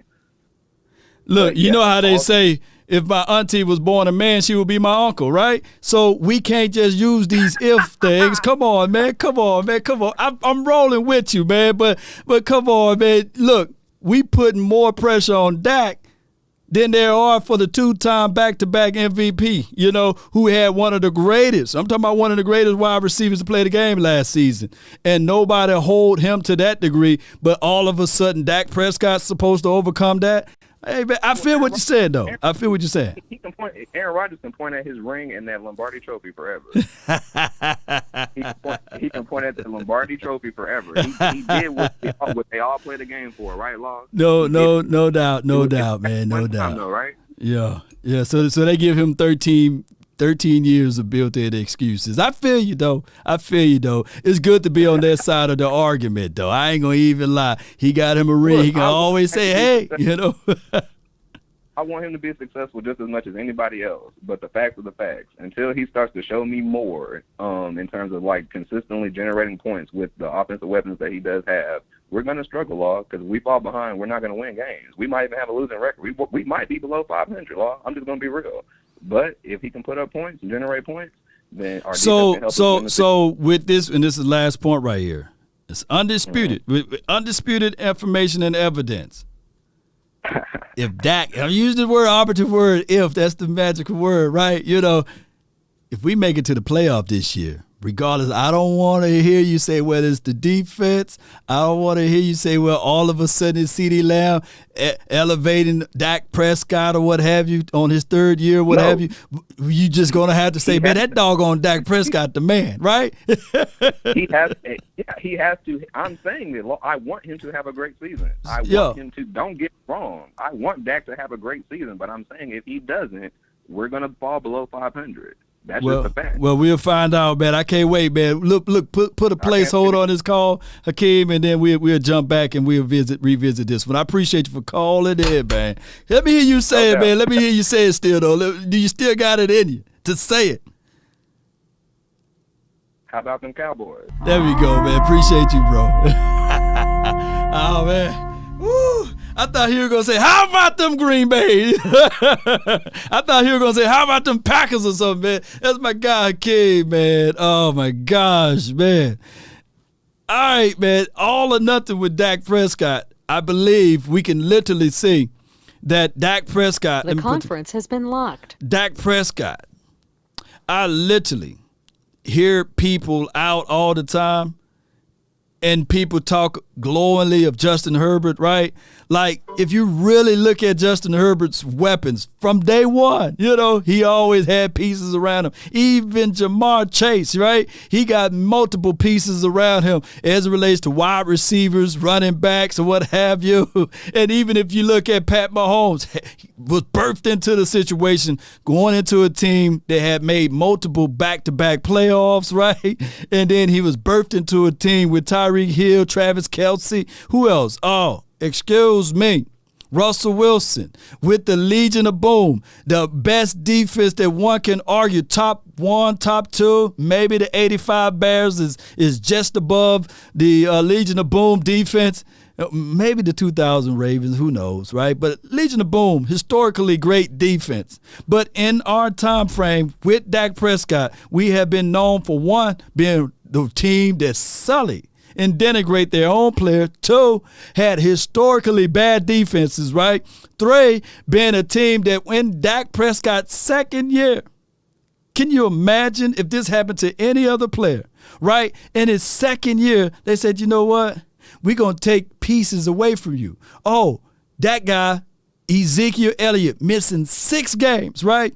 And then to throw in all of the other foolery that was going on in Cowboys land in 2017 for him to finish the season 9-7. But if that happened to anybody else, they would give him a pass, because I heard it this morning. I was just listening as I was in the barbershop, listening to Fake Take or what have you, and they were saying, well, Justin Herbert, he got all of the weapons, man. He can make every throw on the ball, and we just got to start blaming the offensive coordinator for his shortcomings because they didn't put him in the position to win. I was like, bullshit. Come on, man. That dude had more and more weapons. And now going into his, third or second year, third year now, he getting more and more weapons.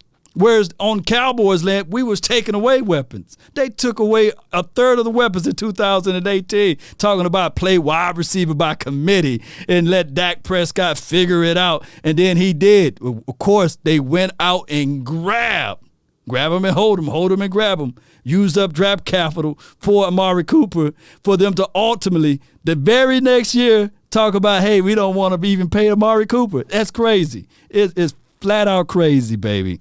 But it is what it is now because we got CeeDee Lamb, we got Dalton Schultz, of course.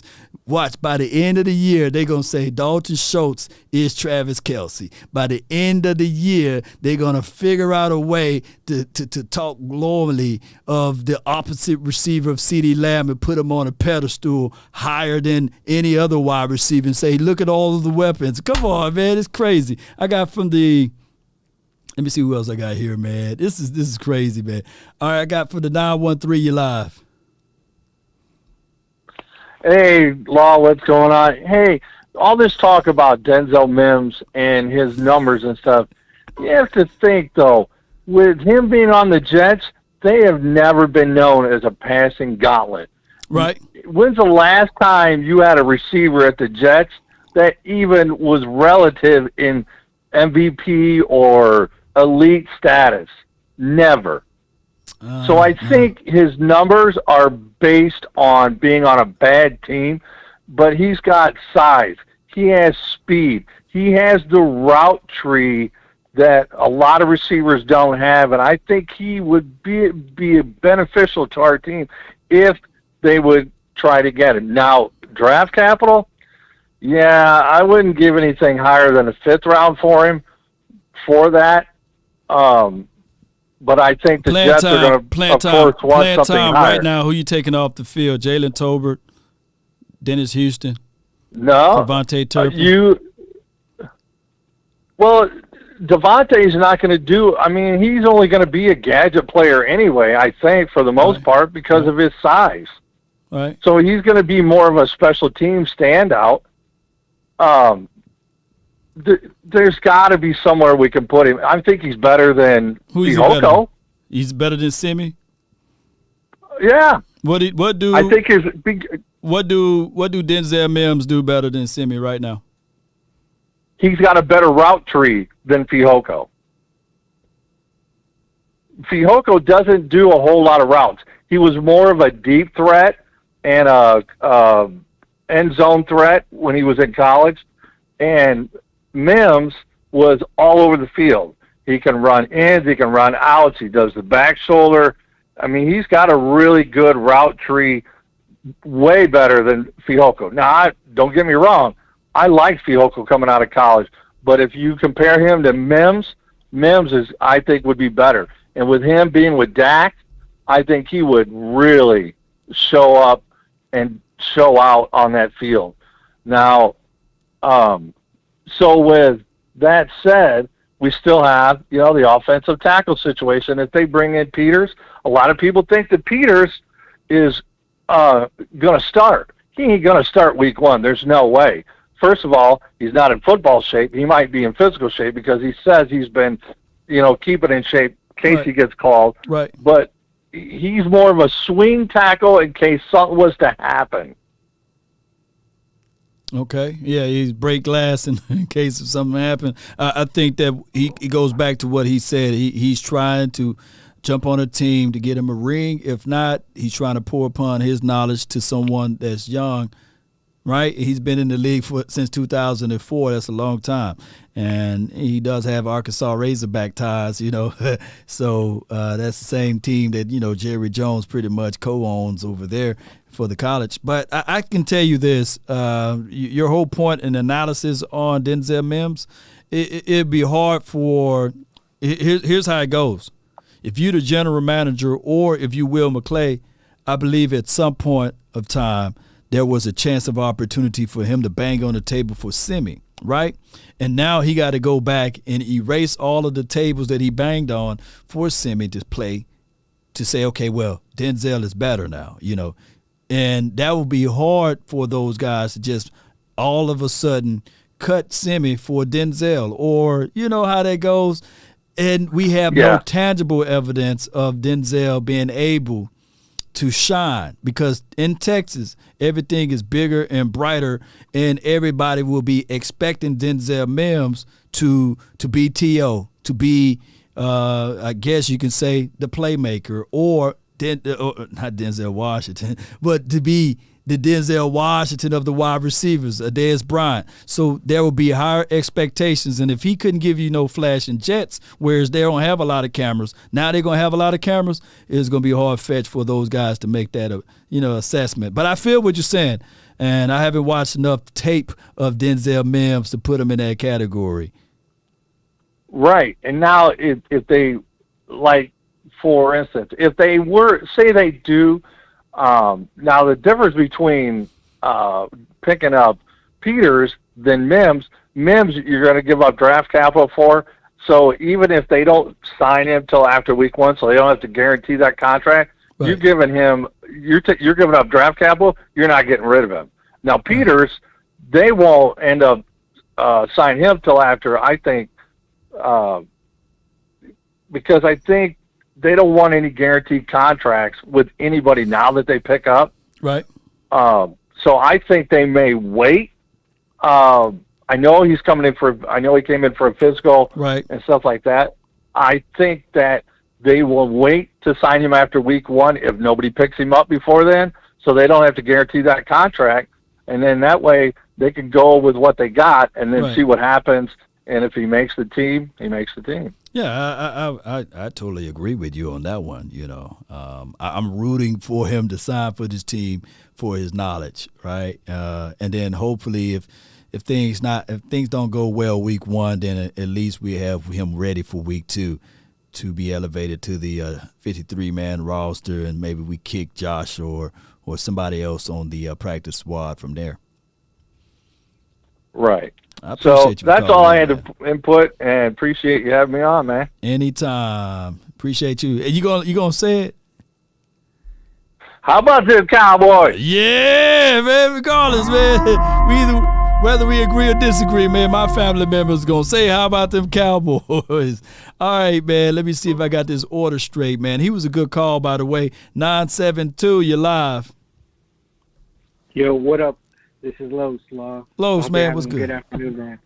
Hey, let me make this quick. I had to chime in because I heard my QB name being mentioned, and that's 44-4 Dak Prescott. Yeah. Very quickly. I know you got other colors, so I'll make my point quickly and thoroughly as I can, all right? Mm-hmm. NFC, Aaron Rodgers, Tom Brady, Matt Stafford, Cal Murray, all right? That's NFC. AFC, you got Josh Allen, Lamar Jackson, Joe Burrow, and I'll put Matt Ryan just by experience, but you got that young QB from Tennessee, Davis, I think. So Mahomes and Herbert. By default, which conference at this moment, and no team is easy in the NFL, gives you a better chance at making the NFC Championship or a chance to the Super Bowl? I mean, hey, man, I think by default, I think Cincinnati on the AFC side. I think Cincinnati looking pretty good, and on our side, outside of we got to wait to see Tom Brady, right? Quarterbacks tend to he literally walking in the shadows of Vinny Testaverde. Vinny Testaverde was good for the Tampa Bay Buccaneers, but he played so long and got old or what have you, and he began to look like a statue. So we'll see if Tom Brady can be Tom Brady for the 2022 season. All right, Aaron Rodgers, out of respect for him for playing for so long, and he still got youthfulness on him. He kind of still moving around. I will give Aaron Rodgers the best quarterback in the NFC, right? And if you look at it, you talked about who else? Matthew Stafford. Matt Stafford, and that doesn't mean you're elite just because you won the Super Bowl. Right. It doesn't mean. Look at Eli Manning. Right. He won those built around New York. So. Right. So I'm gonna say this with Matthew Stafford. He's coming off of an elbow surgery. I think he had something wrong with his elbow. He led the league last year with the most interceptions. We want to see whether or not he's going to try to replicate what he did last year as far as winning the Super Bowl, being on the Super Bowl, what have you. But I can tell you that Dak Prescott got to be entered into the building as being one of the top 3 or not at least top 4 quarterbacks in the NFC or the NFL in general. But time will tell because I know how I get. Style makes fights. Dak Prescott, he got to get into the playoff back-to-back And then on top of that, he got to win multiple playoff games before entering into the room of being one of these legacy greats. So I got Dak Prescott up there, and I'm quite sure if he stay healthy and his team still look the part, we can win multiple playoff games this year. Exactly, and I expect all offenses throughout the whole NFL team to take a little hit offensively, because I think this year is going to be more defensively for all teams. And if this year does turn out to be more or less scoring and have the best field positions by sacks and turnovers, I think we're top 4 teams defensively personnel to do so. And one name that makes that all possible is Micah Parsons. So go this year thinking you have a QB that can compete with any NFL QB lineup across. And that's facts, Law. That's facts, he's one of the most he's one of the most winningest quarterbacks since he's entered the league. And you have one of the most explosive linebackers to come into this league and run a 4.3 or however sorry if I cuss, but however the fuck fast he is, you know, he is a potential to be greatest of all time. And I'm not saying they're similar, but look at what Ray Lewis did to his defensive team. You know that scene in 300 where the leader yells to his soldiers, "Spartans, what is your specialty?" Yeah. And they all how. That's Michael raising the bar level for D-Law, Cox, Dix, Curse, etc. And I'll leave you with that, Law. And you're listening to Nothing But the Best with your truly Law Nation. How about the Cowboys? There we go, man. Appreciate you. Folks, man, look. He's 1,000,000% right. I don't believe that the LA Rams would have won the Super Bowl without Aaron Donald. I don't think that they would have gotten past the Tampa Bay Buccaneers. Go back and watch that game. Matter of fact, Tom Brady was sitting there like, God dog it, man. Look at this defense, man. I should have picked the LA Rams to get me another ring, because literally that defense of what Aaron was doing. Let me say this. We got time. We got plenty of time because my meeting is not until 2:00. Here's the 1,000 truths to contextualize what this man was saying. We only had one guy. I ain't even talking about sacks, right? We only had one guy north of 60 pressures, and his name was Micah Parsons. The Rams had over 3 guys with 60 pressure, one being Aaron Donald with over 80.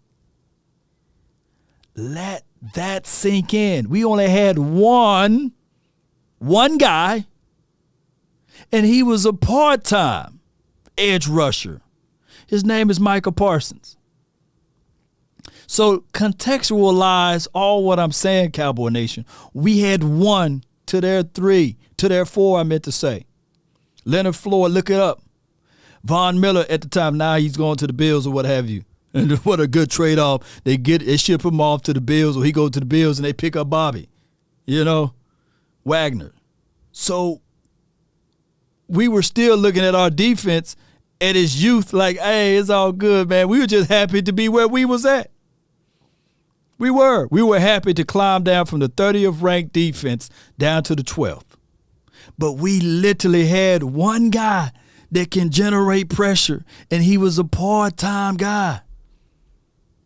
I don't think that the Rams would have been able to win that Super Bowl without Aaron Donald, without all of those weapons on their defense. And I tell people till I'm blue, Cowboys blue in the face, that defense wins what? Y'all can put that in the chat.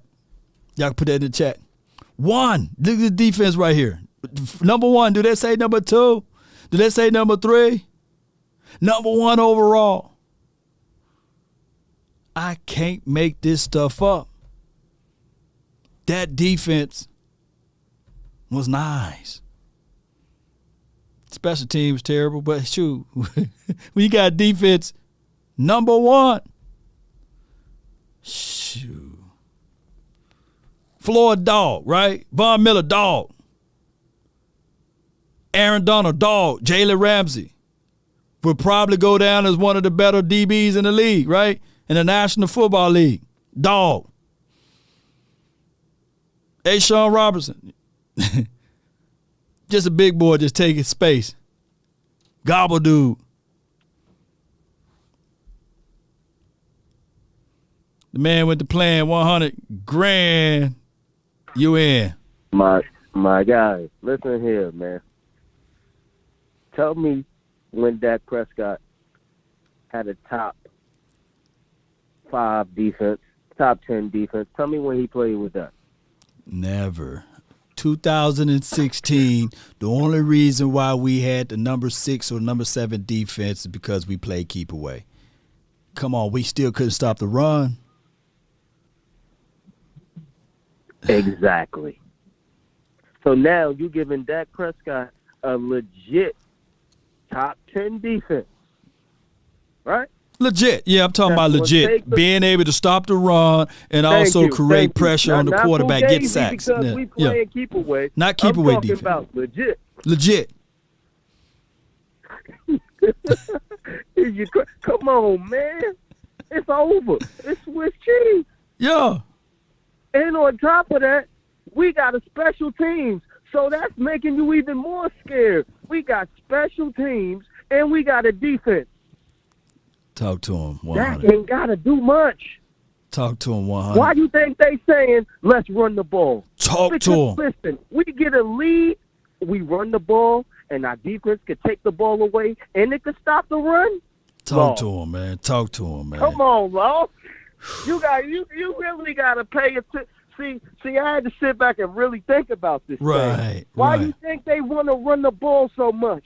Because, listen, that keeps the ball in our hands. If we can control time of possession with the clock, and you can't score on our defense, and you definitely can't run, and you definitely not going to throw on Trayvon Diggs' side, and we definitely got them safeties, and we definitely got Michael Parsons and them boys getting pressures because we're going to have the best defensive line in the league. Talk to You ain't him, going man. to win many games. Shh. Hey, you know, this team been trying to build offensive line. I get all of that. You know, we like offensive line, but you get defense. Shh. Look, you can't name me the offensive lineman on the 2000 Ravens or the 2001 Buccaneers, right? No. You can't name me the offensive. Look, but you know, you for dogs should know about that doggone defense, right? Or the offensive lineman. I get it, you know. Talk about Seattle. Right, the Think Seattle. about Seattle and think about us. And tell me, Law, does that not look similar to you? Think about it now. Think about Seattle and think about us right now. Bruh. We look the same. Big facts. Only thing different is our wide receivers might be a little better. Right. Hey, see, you on it now, bro. And that's what I wanted to say to people, man. You pick this defense up, you put it on the 2018 Cowboys. Hey, we probably been having confetti everywhere, all in the eyes. Jerry Jones crying, talking about he finally can get him some glory hole. Or you pick up this defense and you put it on the 2016 Cowboys. Man, maybe shit, we could go all the way back and say pick up this defense and put it on the freaking 2014 Cowboys. We won't be talking about Dez catch, no catch, right? You be saying like, man, shoot, that Parsons and boys, right? Come on, man. Come on, man. Look, people fail to realize that. Yeah. Shoot. Super Bowl. I'm telling you that right now. That's the Super Bowl. And I'm going to tell you this right now. What about the defense? What was that? Look, my guy. 2020? What about 2020? When we had the worst defense in the league, but Dak was doing his thing. Talk to him, baby.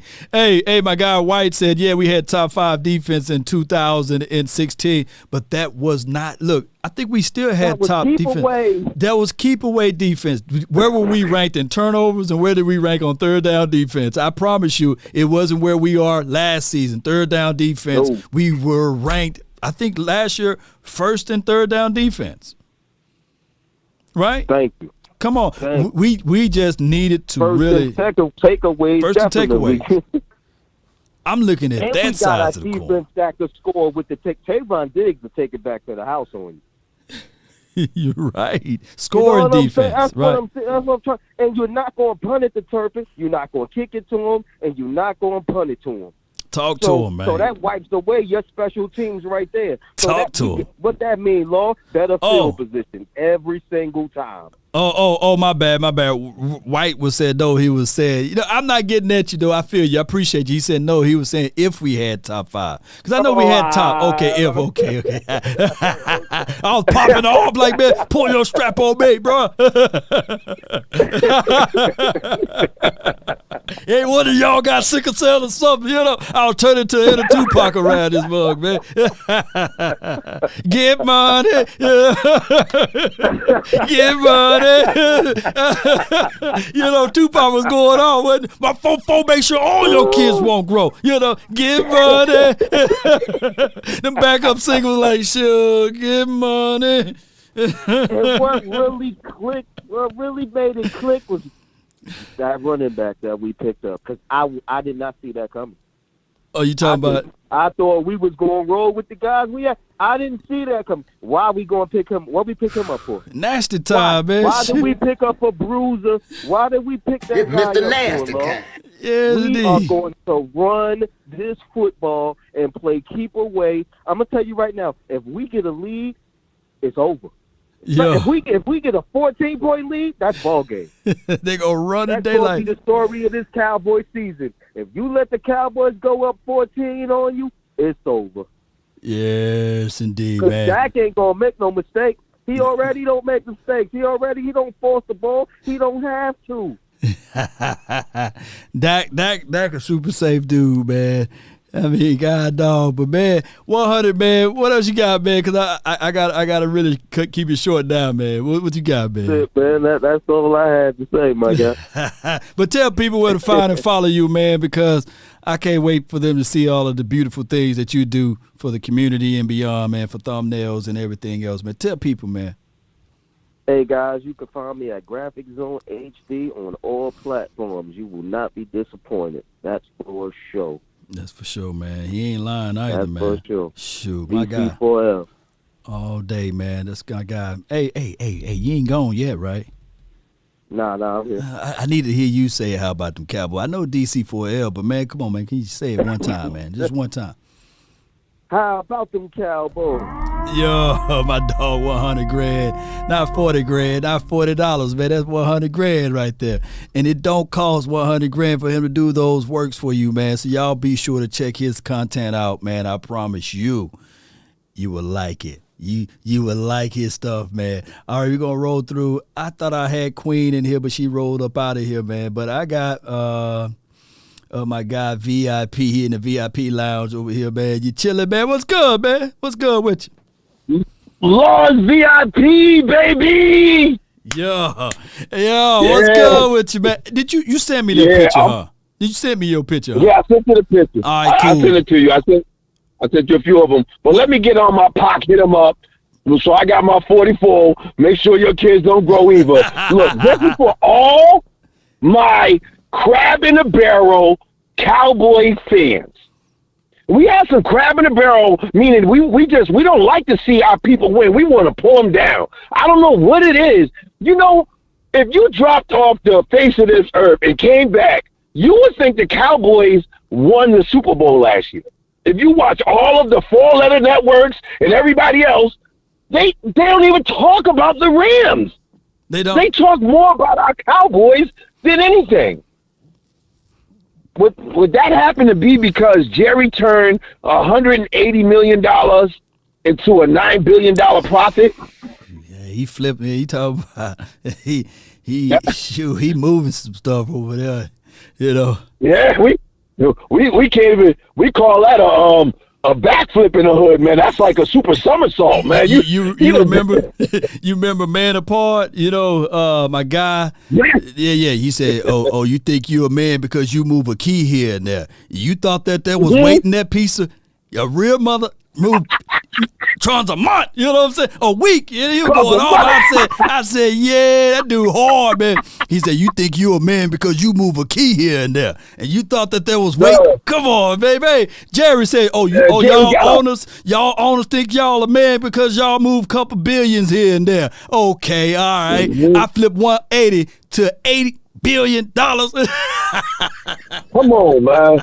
Come on, you got now, and if people don't know, Jerry is the reason the Rams are in LA as well. You know they went to Jerry and offered him that LA deal, right? Yeah, the LA deal, yeah. So Jerry helped that get off the ground. I say that to say this, that we are put together from the top down as a marketing football team. Shoot. I love my Jerry. Yeah. But we're a marketing team that happens to play football. I see that, and I think that has a lot to do with the choices that we make. So when Jerry made this choice, I like the choice of picking up my boy from the Eagles. I like that on two scales because he can give our young boy the knowledge that he can't learn from nowhere else. No doubt.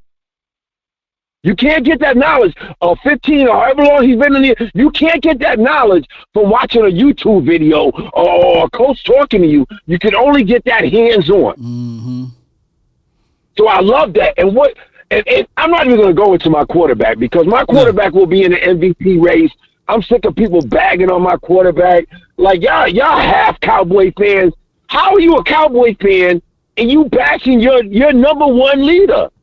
I don't get that as Cowboy fans. All of y'all are bounced up out of the VIP room, man. Every last one of y'all. Y'all shaky. Y'all scary man. You panic man. All of y'all are bounced to the VIP. You got to go to the bar with the regular people standing in line, man. You don't get the big bottle. And what I like what my man Honey Grant touched on and what I want to touch on is we have a added feature to our team this year. Right. It's called special teams. If they dare to kick to our boy, that has put us in better field position. You're talking about 20 yards of field position. Either way, either they're not going to kick to him, or they might be stupid enough to kick to him. I want them to be stubborn enough and stupid enough to kick to him because he gonna take it to the house. You know what I'm saying? He gonna take it to the house. What I was watching too long is that averages us, our defense, and if we play that TOP game, time of possession, that will give us 3 more touches a game. If our defense is top 5. 3 more touches a game. That will give Kellen Moore the time Zeke brought this up last year. He want to get on to stepping on people's throats in that fourth quarter again. Yeah. I can't believe somebody said fourth quarter stats don't count when they talk about Tom Brady was the best fourth quarter quarterback ever. So how fourth quarters don't count? Oh, they don't count when it comes to Dak. Yeah, man, that goalpost been moved many a times, man. Dak Prescott, he can't be a good quarterback. He got to be great, and that's just the reality of it. He would never be able to slide by just being good. He got to be great, and one can argue beyond great. Well, you heard what Dak said. Dak said he liked pressure. Pressure baked pipes for some people. Dak said he invites it. He wants all that smoke. So I love my quarterback. Like, if you guys go back to last year, Dak did not practice in the preseason. He went out and damn near dropped 40 on Tampa. Well, yep. Right? Right or wrong? I'm telling. This is the most anticipated game of all time. Like, nobody cares about the previous Super Bowl winners. Who got game one? Next Thursday. Who played week 1? They don't even talk about it. Game 1. They don't even talk. They don't talk about. We don't even know. We don't even know. It's gonna be what, the L.A. Rams and who? Like, and who? Who gonna play the Thursday night? Nobody cares. You know, it's gonna be the prime. I guarantee. Yeah. We get better ratings. I guarantee that Thursday night, even though it's a long game, we're going to get better ratings on our Sunday night. They know it. Look, the league knows what it's doing. Right. They keep the Cowboys in that prime time because we move currency. Yeah. Currency. Yeah. My mother told me a long time, follow the money. Follow the money, man. Follow the money, Lord. The moment the Cowboys signed with blockchain, shoot, I was like, okay, I'm finna move a couple thousand this way because I already know. Yeah. I was like if y'all ain't part of blockchain, I can't tell you how to invest, but baby, you need to be putting some money here and there. Follow the money. We ain't lying to kick it. We just trying to get you to the VIP room. Ain't that right? Bills That's versus it. LA is game one. Room. Yeah. All bottles are paid for. Yeah. You don't have to. You ain't got to worry about no seducer, no masseuse or nothing. It ain't no happy endings, but everything is good over here, baby. You know they gonna ask for. You know.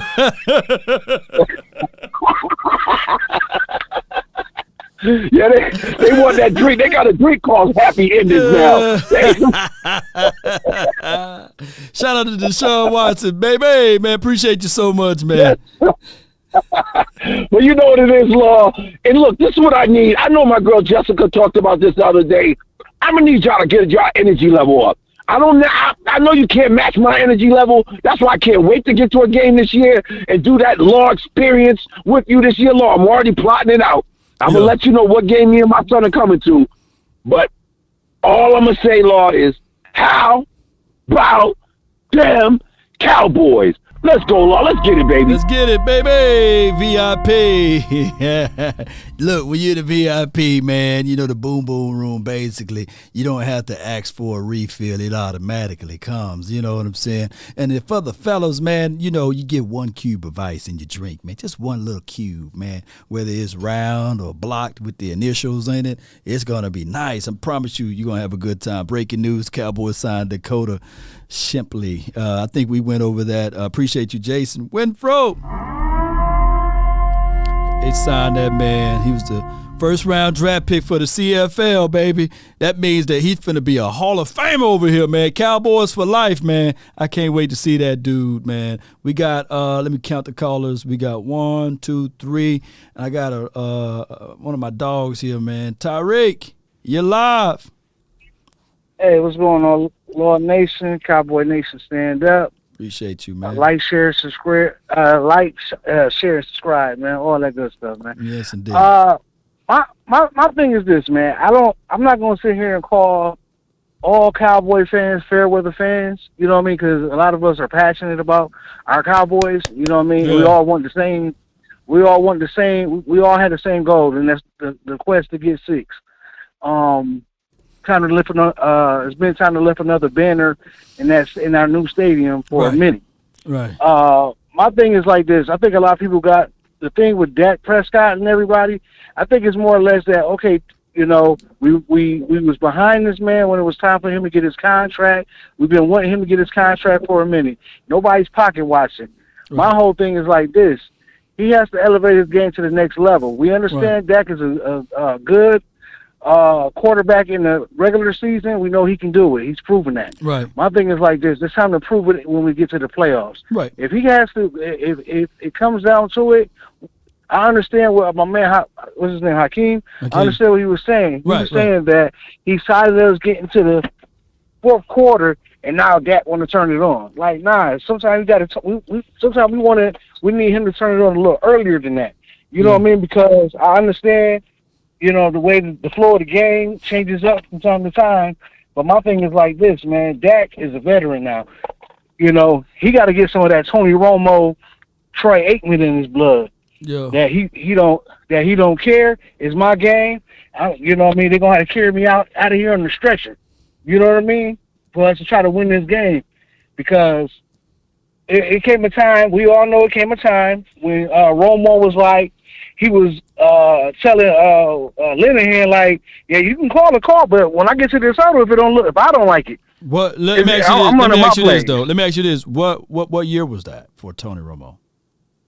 Oh, damn. I don't know. I forgot the year, but I know he said that. 2013, we was like, all right, Tony, yeah. Because he played good enough, whereas people were like, all right, cool. You know, he got a little bit. He went toe-to-toe with, what's the guy, Dolphin head? Peyton Manning. We went toe-to-toe with Peyton Manning, right? And then he stepped on the foot of Danny Trevathan, or what? No, he stepped on the foot of Tyron Smith, and Danny Trevathan picked it off, right? So that following year, after that year, the Tony Romo that everybody speak about was the 2014 Tony Romo, and believe it or not, that was the last time we ever saw Tony Romo. Yeah. That was the last time we seen Tony Romo was in 2014. 15, you can probably piece together some stuff, but 2014 was the last spell of Tony Romo. with the Dallas Cowboys or whatever great hope that we wish. But we seen Tony Romo win or go home for consecutive years, 3 years in a row. When you win the playoffs, right? And we know what can happen when you in a dance, right? Anything can pop off right there. But it didn't happen for us. So I think that we can't use Tony. All I'm saying is I don't think we can use Tony Romo as an analogy for that point. That's all I'm saying. No. What I'm saying you can is, use Troy. I understand what you're saying as far as that. Yeah. But what I'm saying is this. One thing that I can honestly say about Tony Romo that we never question is his fight to win. Even if he throw a bad interception, at least he was trying to go out there and win the damn game. And he didn't, you know what I'm saying? He didn't always try to turn it on in the damn fourth quarter when there's only seconds on the clock. Because if you go back and look about a lot of the times that we lost in the playoffs, especially with Dak Prescott, it always came down to one play. You know what I'm saying? Came down to seconds of a game. You know what I mean? And now we got a defense to lean on. Yeah, we do. You know what I mean? When the time's gonna get tough, you know, we need our quarterback to step all the way up on the game. We do. I can't go back and forth on you on that one because I was still angry at Dak for that one interception. I ain't talking about the last 10 seconds of the game or 14 seconds. But I was really upset at that interception to Cedric Wilson. And people all the time give me gripe about me not being objective with Dak Prescott. I tell people all the time, matter of fact, I bumped into Dak Prescott's father and I told him the same thing. Like, look, man, he couldn't throw that interception at that point. I think that if we were to play the field, then we would have had a better chance at it. But that's not saying that we would have won the game if we kicked a punt kick or what have you. And then he said, he said to me, don't nobody beat themselves up more than his son, right? And he really dove back into the film, went over everything, and he will be ready for the 2022 season. Just watch. And that's all I want. That's all I want. Hey, and it's me and Boss Cowboy, if he's listening, we talked to that man for about 30 minutes to an hour. That's why you got such a short clip of the training practice, because we were sitting there talking to him about football stuff, and I'm telling you, when he said that Dak Prescott was built to play for the Cowboys, there are more and more things that go beyond us that a lot of people don't know, that it's more pressure that a lot of people don't even see. And I can't even say what I want to say because we live online right now. But if you can really read between what I'm saying, it's deep. Yeah. And it I know the rabbit hole goes deep. And that rabbit hole is so deep, it gets to him. I know. And my thing is like this. I'm with Dak till the wheels fall off. Right. But my whole thing is, you know, only time I honestly got to say in the playoffs, what I had seen Dak Prescott elevate to that next level, and he had to fight the will to win, is his rookie season when we played Green Bay and he had to come back in the second half. That's the Dak Prescott I want back. That's the Dak Prescott I want to see when it's crunch time and he gonna fight all the way to the damn end. Yeah. Not the timid Dak Prescott that was throwing, that looked like he was shooting a fadeaway on that interception that we was talking about in the playoffs. You know what I'm saying? But like I said, man, Lord, all I wanted to see is us have a good season and let's get back into let's get into the dance. Let's get up into this dance. And let's dance, man. That's all I want to see for this team, man. Because I already know that the Joneses is doing their best to sabotage everything anyway, low key. And the NFL don't like our team any damn way. They sick of us because they got to hear about us every day from these people talking about us every day. You know what I mean? And we can have the worst damn record, but they talking about us like we won the damn Super Bowl. So that's all I'm saying. Hey, man, I'm a Cowboy. Hey, man, I'm a Cowboy through and through. Hey, man, let's do the damn thing.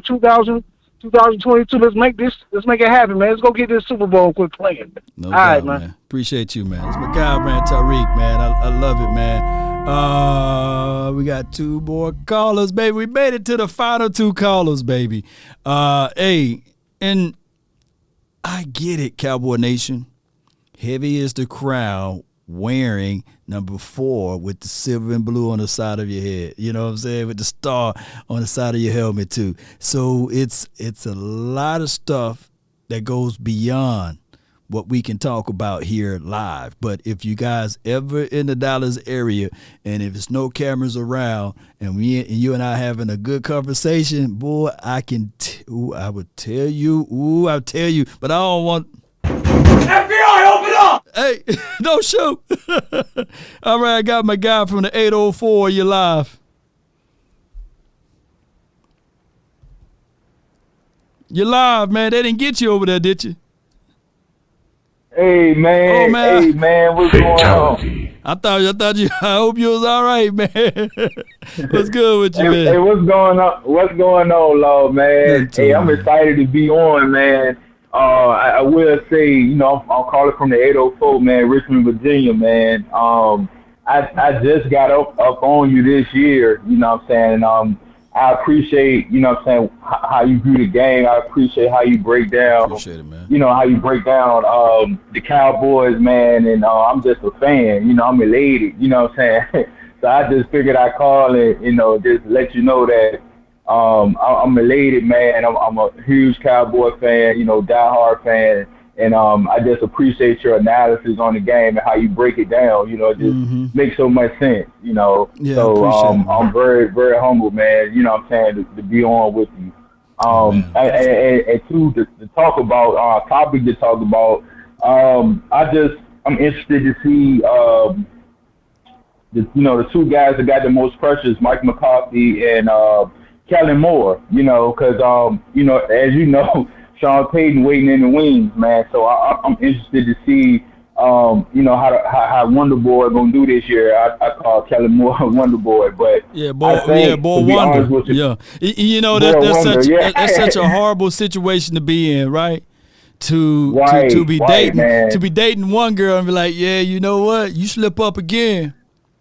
Watch what I'm gonna do. You know, and that's a horrible feeling, man. You know. Right. Yeah. And as you know, with pressure, man, it's either gonna make a diamond or bust a pipe. And to be honest with you, man, I really think Kellen Moore have a great offensive mind. I just think that he's young. Many people, and as you know, our Cowboy fans, we could, you know, be so hard on him, but it's like he's young, man. You know, and we got to go through the growing pains with him. You know, and you also have to take into consideration Jerry and Stephen Jones, the impact that. You know, it's like the intimidation, you know. Yeah. So this man, you know, offensive coordinator, America's team, you know, it's like, yeah, you know, we gotta put up a shut up. But I see a young Sean McVay, Kyle Shanahan in the making, just like when Sean Payton, you know, was offensive coordinator with Bill Parcells was the head coach, and you see what Sean Payton went on, you know, to do. And I feel like Kellen Moore, you know, if we stick, you know. I feel like this is year. I'm excited. I feel like, you know, our team is going to do so much more with less, especially on that offensive side of the ball. But our defense is stout. Our defense is going to be great this year. We got some dogs on defense, and I'm excited to see that defense, man. And, you know, I already know, man, offense win a game, but the defense win championships, man. And as long as that defense can stay healthy and stay hungry under that Dan Quinn leadership, hey, man, you know, I really, really, really, truly believe that. But I really, truly believe, you know, Kellen Moore, you either going to be a diamond or your pipe going to burst, or whatever it's going to be. It's time to find out now, man. Back against the wall. Yes, hey, tell people who you are again before I let you roll. Yeah, man. My name King Brian, man. I'm from 804 Richmond, Virginia, calling in, man. And how about them Cowboys, baby? Let's go, man. From Virginia, man. I love it, man. Hey, and for those who's out there, I'm gonna give you guys my quarterback ranking again for the Cowboys. I literally have Troy Aikman as my number one Cowboy player of all time as it relates to the quarterbacks. Roger the Dodger, number 2. And I got Tony Romo as number 3. I got, at the end of this year, based upon how my guy, Rain Dakota Prescott, play, he's going to trump Tony Romo by the end of this year. I got Dak Prescott at number 4, right? And then we can go all the way, you know, down the line with the other quarterbacks. But those are my quarterbacks. That's my list. You know, you guys can point out your list. Or the reason why I grew up in the 80s, right? You know, shout out to Danny White, no shade at him. I grew up in the 80s, early 80s, and then I literally loved the way Tony Romo played in his lifestyle or what have you, but it was Troy for me, right? Now, for those who got a chance to see Roger the Dodger throw the ball, do all of those good stuff out there for the boys, shout out to you. But these are my rankings, right? Rodgers over Aikman, right? So that's just how this list is going to look, right? Some people are going to have that. But Troy will always be my quarterback. Just like my brother, you know, he go back and forth with me versus Steve Young versus Troy, right? Have you? And I sit there like, nah, dog. Troy is my guy, right? And he remembered me fighting people. John Elway versus Troy, right? Fighting people. Joe Montana versus Troy. And I will always pick Troy. They say, man, you a fool. But that's just how I go, man. That's how I roll with it, man. What about Quincy Carter? I think he like number 12, 13 down the list. Y'all leave Quincy alone, man. Fresh King.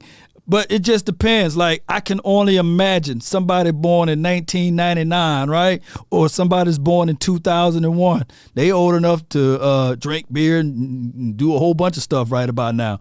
They gonna say, hey, man, Tony is their guy. They only seen Tony, right? And I ain't talking about Banks. Shout out to Tony Banks.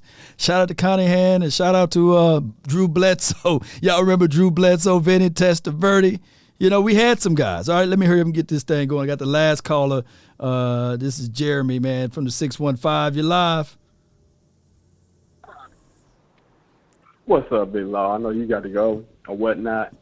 I just want to basic call this to tell Cowboy Nation. I know you got to go to your meeting. Please relax. I think it's like your boy said earlier.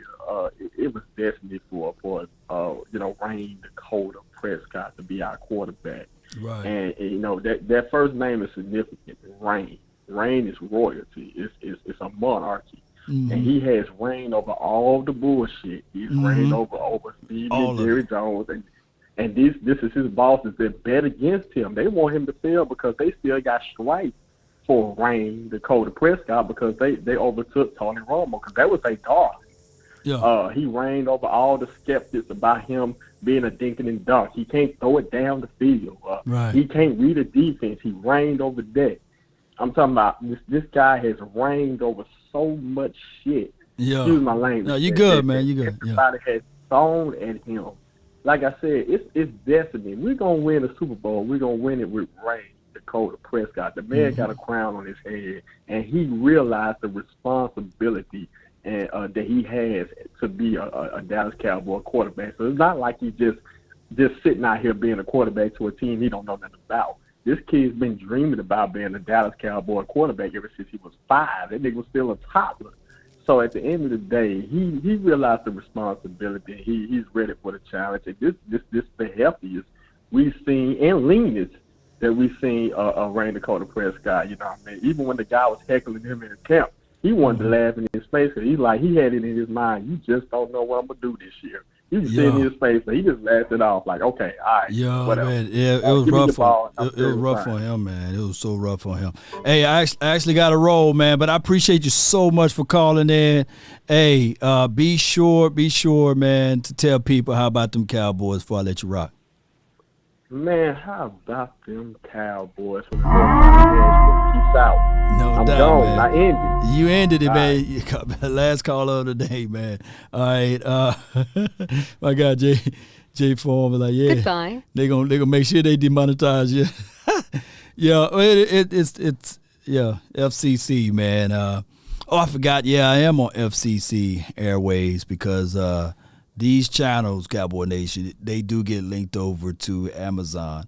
But if you guys can, use alternative words like bull sugar, God dog it, instead of God, but it is what it is. I don't want to police the joint, man. I let people speak freely, freedom of speech, what have you, as long as it's not directly at someone. But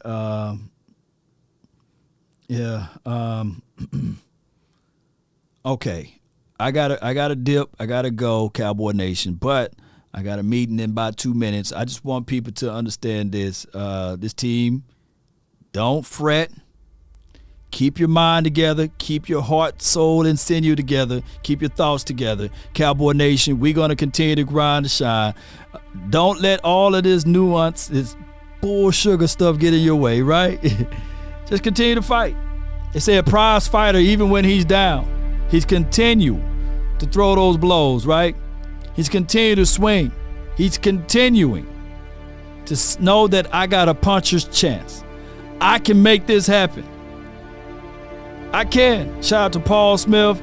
Shout out to Main Purpose. Appreciate you, Sadiq with Charles. Appreciate you, Jay Versick. I thank you guys. Alex, appreciate you. Keith Floyd, 24/7 Cowboy, as well as Marlon Washington. Appreciate you, Richard Coleman. Terry, DC. Is it Dallas Cowboys Boys for Life? Appreciate you. And Renfro. Appreciate everybody who was a part of this show, man. Write this down. I got to say it, man. If not, I won't be able to sleep well at night. If you want a thing bad enough to go out there and fight for it, to work day and night for it, to give up your time, your peace, and your sleep for it. If all of your desires of it makes you quite mad enough that you don't get tired of it, and it makes you hold all other things tawdry and cheap, if life itself seems empty and useless without it, and all that you scheme and dream is about it, if you'll gladly go out there and sweat for it, fret for it, plan for it, or lose all terror of your mind for it, if you will simply go after the thing you want with all of your capacity, strength, and scarcity, with faith, hope, and confidence, and stern pertinacity, if neither cold, poverty, or famish or fame, or sickness of your body or brain can turn you away from the thing you want, if dogged and grim and besiege and beset it with the help of Almighty, Cowboy Nation and everyone that's listening, get off the panic. Get off of it. Get off of it, baby. It ain't gonna save you. It is not going to save you. Get your mind out of it. Roll those sleeves up. Make it happen. This day is your new day. This day is the chance of opportunity. You're going to get a phone call that change your life. You're going to get things to open up beyond your measures right now. It can happen for you. It happened for me. Because of that mental mind. There's something about positive thinking. It's a magnet. Shout out to all of the people that's out here, the carbonated people. We got this, baby, one way or another. That's been my time. I really thank you all for yours. Don't panic, baby. Get them up out of here. If you see somebody panicking, tell them to lean forward just a little bit. Right there. That's what you do. You get them up out of here, baby. That's my time. I really thank you all for yours. DC for life, baby. Let's go.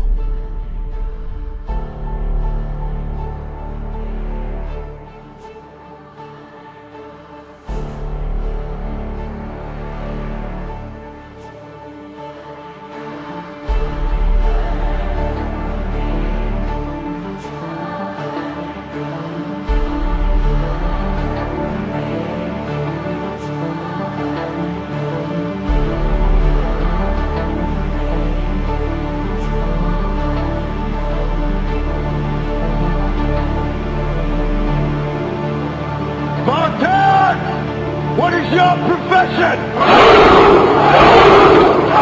This is Sparta! Are you not entertained? Are you